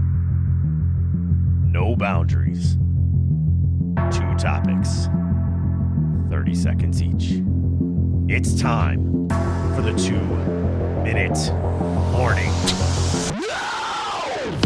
You're coming over to the dark side, are you? You can tell I was never a gang member. I was never throwing up gang signs. It's the beer. That was the whitest gang sign I've ever seen. It was terrible. All right, man. It's time for the 2-minute warning. James, what do you got for the first You question? can go first this week. Me? Okay. Simple. Keeping it with the Orioles. Thank God baseball is coming around. I love it. Give me one player you would have loved to have seen in an Orioles uniform. It's a good question. And I'll stick with all of these like veteran players that come to Baltimore and just die. One player that came to Baltimore and actually played decently, bat like 290 when he was here, was Vladimir Guerrero. Vladimir Guerrero was my favorite player growing up, like outside of Cal Ripken, that didn't play for the Orioles. I would have loved to have seen Vladimir Guerrero here in his heyday when he was hitting 330 and hitting balls out of the dirt, hitting 30 home runs, stealing bases, doing everything, throwing balls from the lasers from the outfield. I would have loved to seen Vlad Guerrero in his heyday. I'll give you my top two because I've thought about this. Number one, hands down, Ken Griffey Jr. I would have loved to have that's where seen. you were going. I mean, look at what I would have loved to seen him have more shots at the warehouse. Dude, that's where that was going too. Like, I would have loved to have seen it. Does anybody in this room actually disagree with what I'm saying? No, I don't. I didn't I don't. think so. The other guy, a little bit more of a throwback, Kirby Puckett. I love Kirby. I love the enthusiasm he brought in Minnesota. Would have loved to have seen it here. All right, go ahead, Drew. All right, so you got the news of the NCAA college football game coming back. Yeah. For us, it's pretty cool. So it's the should college athletes be paid, and then if so, how? How would you go about distributing? Man, I feel like they should be paid for their likeness. So anything that they're going to use their name, I do think that they should be paid. They should have been paid for a while now. If you want to go and have autograph sessions and get paid to do autograph sessions, if you want to get jersey sales and that kind of thing, I think that you should be able to get jersey sales. I don't think they should be paid by the universities, but I do think that they should be paid for their likeness. Yeah, I think when the NCAA is using their likeness, the commercials, all we see the commercials all the time. College Game Day with ESPN, and they're using all these guys' likeness to promote all this stuff, promoting the game, each game for the big game. Oh, we've got Trevor Lawrence in this game. He should be being paid for that. You are absolutely using his likeness, and now you're putting out a video game, something that's out there and going to be out there and updating constantly. Yes, these guys should be paid. It's got to come from the NCAA. It can't come from the colleges. All right, Scott. Good show, man. Sign us out of here. Well, we appreciate you guys tuning in each and every week. Stay tuned for the after hours. Stay tuned for the after hours. Last call for alcohol. Make sure you also check out our website, www.birdlandbs.com. While you're there, you can check out all of our episodes. You can check out the Shell and Tell podcast. I know Ryan just put out his Ryan Rant episode. Rants, episode 1. I think it's like 30-minute episode. It got through 15 minutes before we had to start getting ready for the show. It was actually pretty good. Amateur ass recorded himself on the laptop microphone. He had some good Amateur. comments. I could go at him on a few things, but it was a good episode. He did well with it. Make sure you go check that out. Obviously, check us out on Big Play and BirdlandSports.com as well. Make sure you obviously always check us out on our social media pages. I know that Craig has been hitting us up. You guys have probably seen it. Continue to do that. Tag us. Put it on our page at Birdland BS is how you find us. We'll bring it up in the social media segment. Make sure you also, while you're there, like, follow, subscribe, wherever it may be. Check us out on the YouTube. If you're more into YouTube or you want to check that out, go do that. Make sure you always check out the audio version of the podcast, Spotify, iTunes, Google Podcasts, wherever you listen to your podcasts, we are there. And if we're not there, let us know. We'll find a way to get there. Make sure you go check it out. As always, we'll see you guys next Tuesday. 4 days from now. Next Tuesday, 7:45 Eastern Standard Time. For Fred, James, Drew, Terps BS Bird, who isn't here tonight, and myself, we'll see you guys. See ya.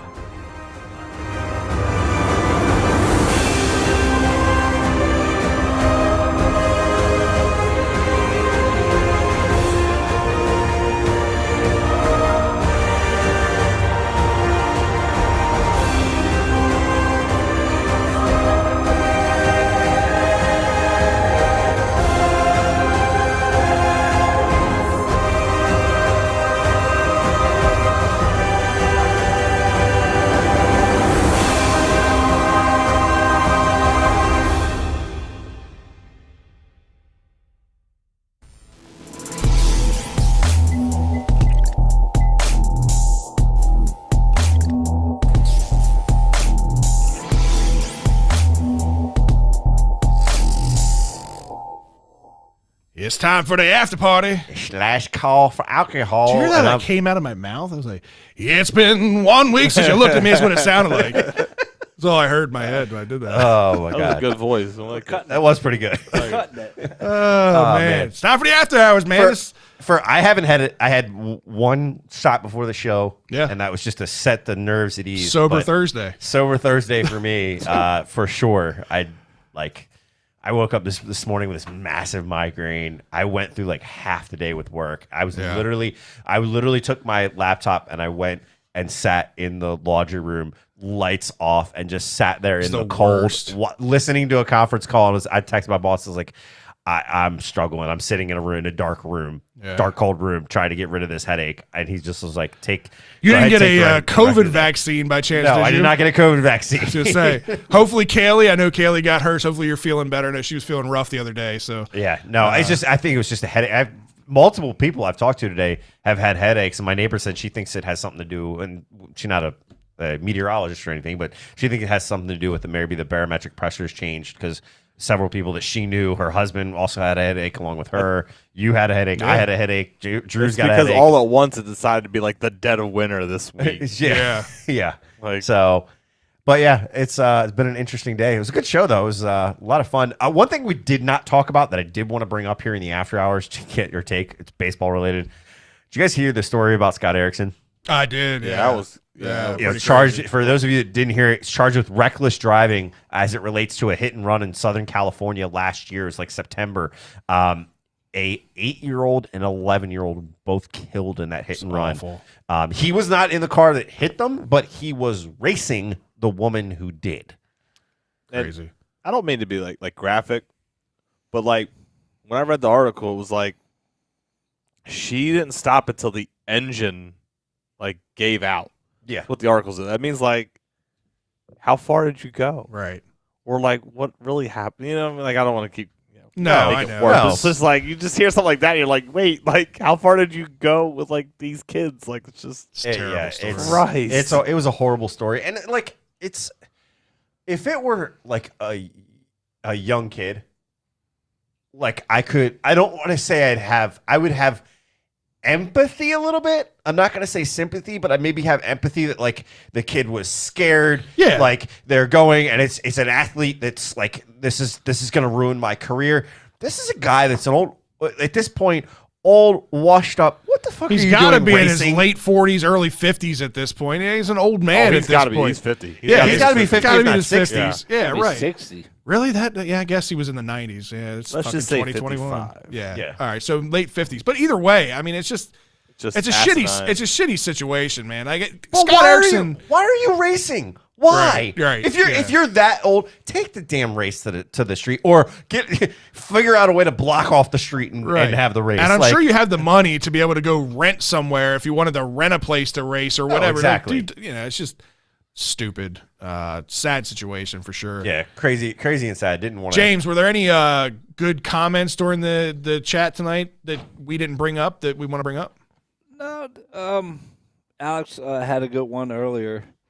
I popped up. It was about Drew even comment on it about here we go. If these pitchers pan out, we will actually have a pitching rotation, fellas. We've never had a whole rotation. I'm starting to get excited thinking about the O's actually having pitching.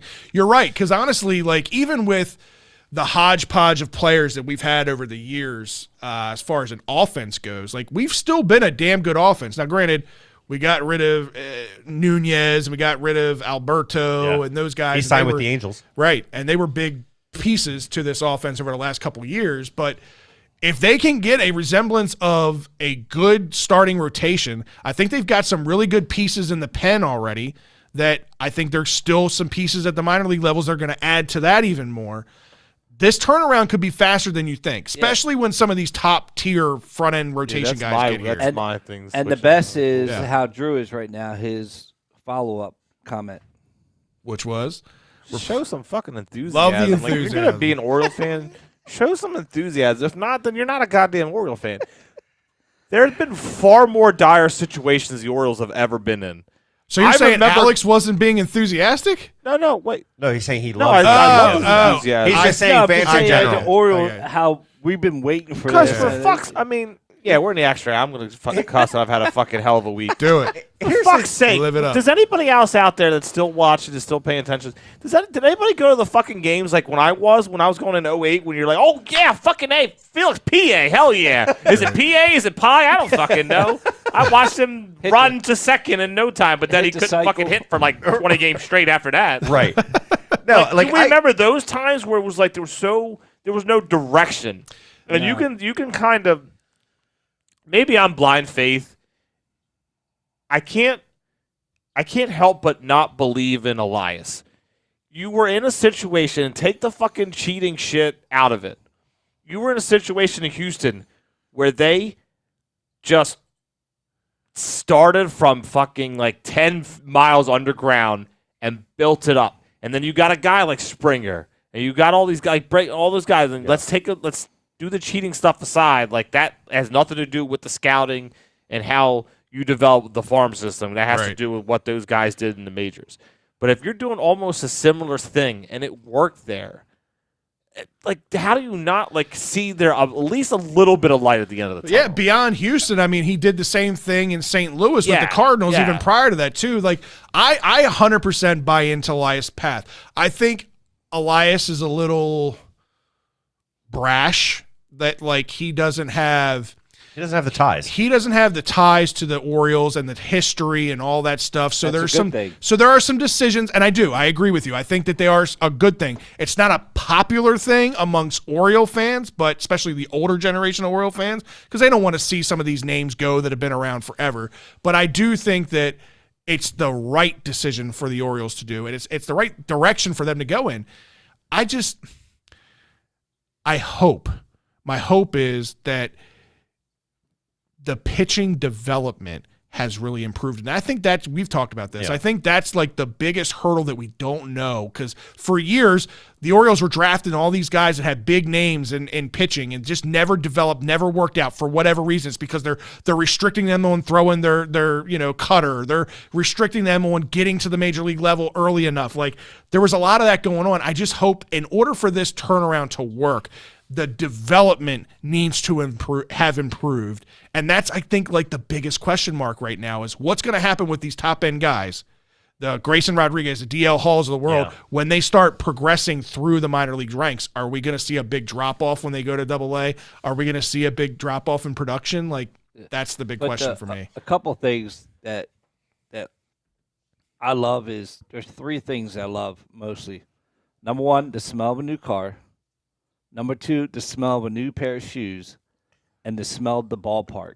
Yeah. That, I can't wait to get back to it, because I know it's going to be like a James Earl Jones. I didn't know how the fuck that was going. I didn't know where that was going. It was no, but I'm saying, me for a second. Smell of the field. No, but nothing but the ballpark. That is the best smell of the hot dogs, the popcorn being made, the grass. I can smell the grass. I don't know if anybody else can, but the smell of the ballpark, I love it. I can't wait, and the atmosphere is amazing. Even if you're not even a baseball fan, you can go out there and have a good time. Yeah. And socialize and get out there and just talk about whatever and just we'll see how much socializing there will be going on this year. So I want to kind of go back for a second to what Drew was talking about, because I think I get what you're saying, and we in this room are a different level of fans. Yeah, right? We would all agree with that. Yeah. Even some of the Orioles fans, I think especially the older fans, we've gone through a lot. Mm-hmm. How many rebuilds between 97 and 2012 did we go through? Just zero, actually. Just one. In my mind, zero. There was never really an attempt. It was all. It was 15 years. It was every year was a mentality of a rebuild. They weren't rebuilding. They were really just trying to buy whatever they could buy cheap and try to put a competitive product on the field, and it never fucking worked. Nah. That's why all these players, what I was talking about earlier, with all these players whose careers went to die here. You think about all the players: Javi Lopez, Joe Carter, Will Clark, Vladimir Guerrero, all these names, Sammy Sosa. All these. Johan Santana, Jim Tomei, all these guys that they tried to sell us. They definitely brought in guys like that. My point is when you're rebuilding a team, you're rebuilding a system, right? Yeah. It's a totally different type of rebuild than what we were going through before. And I agree with that, but I think what my point was and why I think some fans are not getting along and they're not enthusiastic is because it's here we go again, right? And while we can see, okay, 3 years, we'll start that peak where we think we could probably be competitive at that point, right?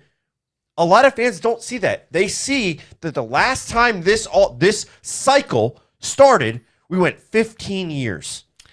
That's exactly what fans. right. It's most recent memory. People got a taste of success and remembered how much fun winning baseball can be in this city. And the minute that it wasn't here again, they fucking abandoned ship. Except for the diehards, except for us fans that have been around since we were kids, and that just like James said, just love going to the ballpark for the sake of going to the ballpark. For us, that's the difference. Is for this group right here. Yeah. It's nostalgia for us. You can sit here and disagree with me all you want, but part of the reason we go to the games is nostalgia. We have this love for the game that we relate back to when we first started going. When it comes to this next generation, if we don't make a leap soon, if we get to 5 years out and we're not competitive, baseball in Baltimore will die. Because as all of us get older, we'll be the ones calling into 105.7 going, man, they need to be doing that, man. Because we've lived it twice at that point. So that's where I'm saying I get exactly what you're saying, Drew, but I'm also trying to take the audience into perspective that the people that we're talking to have been here before. We've been here before for 15 straight years of every year. Oh, we're going to go ahead and we're going to restructure. We're going to get some prospects. These prospects, we'll go ahead and let them get there. They get to this level and they don't pan out all the way. They go somewhere else and they pan out. And oh, by the way, we're going to go ahead and bring in these old guys. You talked about Tomei. You talked about Javi Lopez. What are we doing with King Felix? That's what the fan. I'm not saying that, but that is what's going through some of those fans' mind is here we go again. Not really. We need someone to fill a roster. We don't have a starting rotation. I understand. He talked about Max. He Talked about Ballman though. I think that's what I'm saying. What I'm saying is the fan mentality is here we go again. Right. It's while it's a different regime. A lot of us. That's an uneducated fan though. That's an uneducated fan. Is it though when understanding the Angelos process is still involved? So back when we had, I'm talking about like early 2000s when we had like Miguel Tejada here and we had some other pieces. Oh yeah. They were like that Sammy Sosa in his prime away from being a competitive team. So they went out and signed a Sammy Sosa. It was too late. That when the Orioles wanted to compete with Javi Lopez, they went out and signed him, but it was too late at that point. They were making these moves because they thought these pieces would put them over the edge to make them competitive. We're so far away from being competitive. They're not a veteran signing like that. So that's what I'm saying. If an uneducated fan thinks that, well, this deal with Felix Hernandez is the same thing as a Sammy Sosa type signing. It's completely different. And I get you, but my whole point in saying this, you have to get the uneducated fans to buy back in. But if you don't, baseball in Baltimore, as much as none of us in this room want to see it or want to say it, can anybody disagree with the fact that if Baltimore is not competitive in the next 5, I'll give it to 7 years. If we're not competitive, we're not competing for a pennant every year. If we don't get to that point in the next 5 to 7 years, does anybody here think baseball will still be in Baltimore in 5 to 7 years? So I don't think. Here's what I've been. I don't think the Orioles. I've been thinking about this whole time. You guys have been talking. The problem is that, yes, obviously the way we're having a conversation, we're going to equate it to just the Orioles right now. But it's a microcosm of the fact that baseball doesn't give you that instant satisfaction that football does. Right. You're talking about the number 1 overall pick in the NFL draft this year. Across the board, immediate impact. So many people think, God damn it, Jacksonville's winning 10 games because of Trevor Lawrence. That type of shit. Whereas, oh, man, you drafted Adley Rutschman. He's fucking all-star game. He's going to be in the all-star game in 2020. No, he's not. No, he's not even going to be here for 3 years. It's just how it is. I love baseball. Everyone in this room loves baseball. But the problem is, and I don't even bringing it up. I don't have solutions for it because it's just at this point, it's like I say, it's a microcosm of society and even just sports society. Baseball doesn't give you the instant satisfaction that NFL does, that NBA does, because you have a guy like, like the Ball, even like Lonzo Ball. Like, you can almost become attached to that guy right away because he you know what I mean? Like, he was in his like 12th game and he was finally starting. You know what I mean? Like, you don't have that satisfaction in baseball, and it's like the common fan isn't educated enough to understand. Like, you can't just sit there and go, well, that team sucks, I'm not going to support them. Like, all right, then go root for the Yankees, and then it's just going to keep being the top 5 or 6 teams that can throw $200 million into a roster when the other teams can't. So Matt kind of made a comment that kind of goes along with what I was saying. I think Matt, great sum up here. Since the 60s and 70s, the Orioles have never sustained competitive baseball for more than 3 to 4 years. World Series in '83, trash till the Why Not season. Then Matt till the mid 90s. Then we had the 15 years of ooh, followed by 3 to 4 years of competitiveness. It's another cycle of ooh. This is what they've become. This isn't what they've become. It's what they've been. I still love them, but let's be real. And he's hitting the nail on the head that it's the cycle.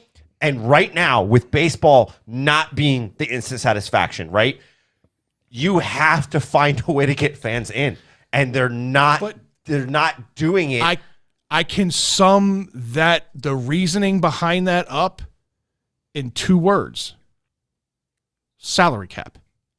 That's the whole reason that teams like the Orioles go through these cycles, is because they can't be a Yankees. They can't be a Red Sox. They can't be a Dodgers who can just go out and buy whoever the fuck they want for however much they want because they've got all that money rolling in.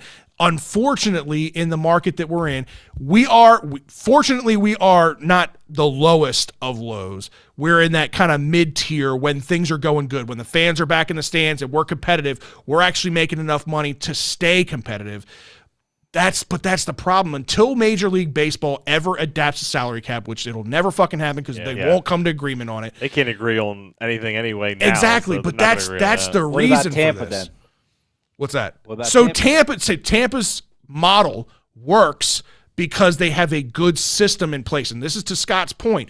This is the type of rebuild that the Orioles are trying to do, is that the Orioles are trying to rebuild like Tampa Bay, where they can cycle prospects in and continually to be competitive because they've got a good system of players being developed. We also were that team that also was the highest salary in the league too. We were for a couple of years, but that was again when they were doing well. So here's the thing.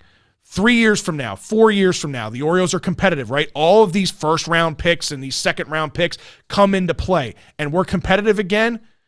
The stands will fill, the money will start flowing, and I think the Orioles will again be in that top 10 as far as salary cap goes, because then they're going to have to pay these players. Then they're going to be signing some free agents in to fill the gaps where they need. They will up their salary, but why spend all that money right now when you're going through a full-on rebuild? That's just part of this process. Yeah, I'm all for it, but the best part is, can you imagine if we can go to the stadium this year and seeing what the Blue Jays team coming in is going to look like?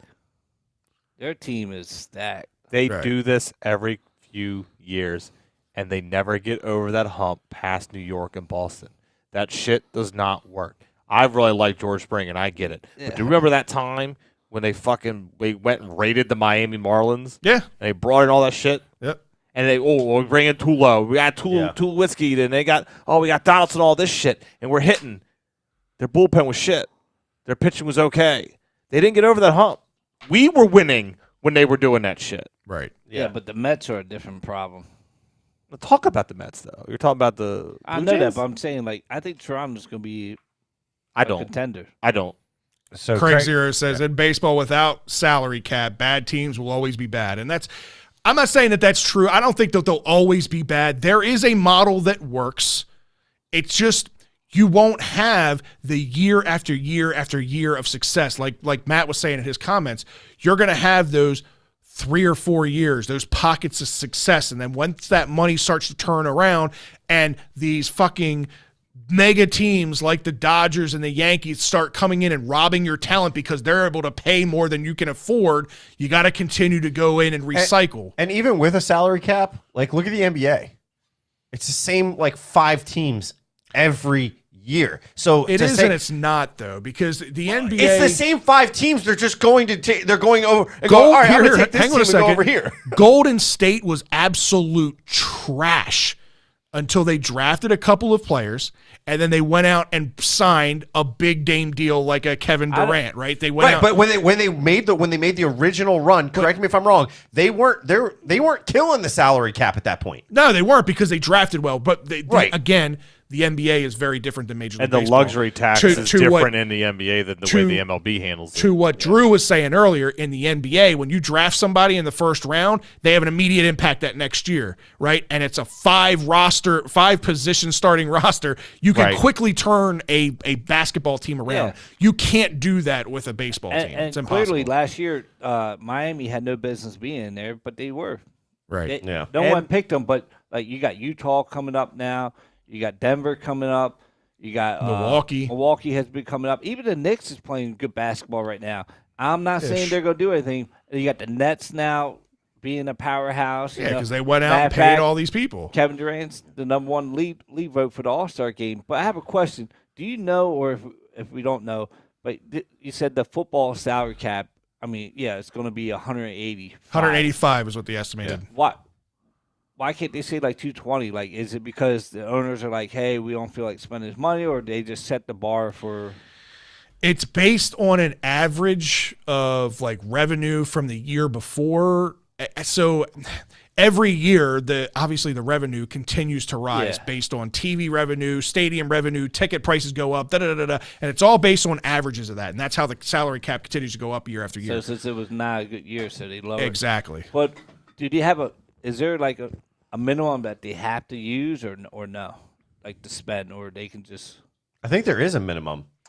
You mean teams? Like how much do they have to spend of that 185? Yeah, I don't know what it is. I think they have. You can't get away with fielding a team for $10 million. No, I think they have to be within 90% of the cap or something like that. You can go a couple years without having to reach it, and I'm pretty sure it's like 75 or 80% of that cap. Or maybe that's what it is. Okay, so like it takes, and maybe I'm pulling a little bit of numbers out of my ass.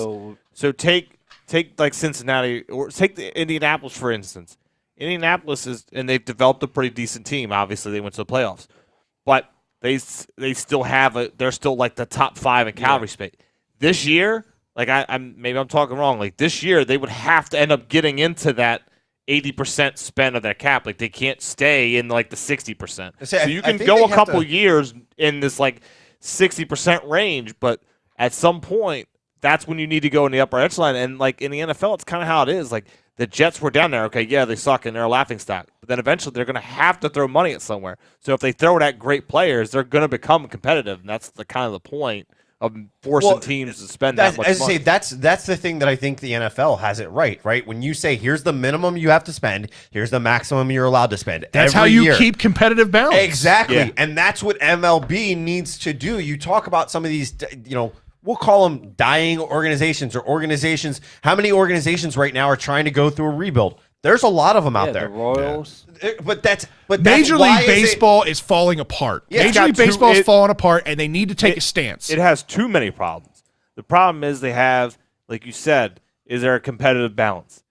Is there a point where you turn on SportsCenter or you read any article about baseball and it's, hey, we want to do this short of a season. Well, no, we don't. I mean, we spent like 2 or 3 months till they finally decided to play because the players and the owners fucking fought for months. Right. And then you got the fact that and I don't want to go too deep, but it's kind of a white and Caribbean world game, whereas the African Americans are not really.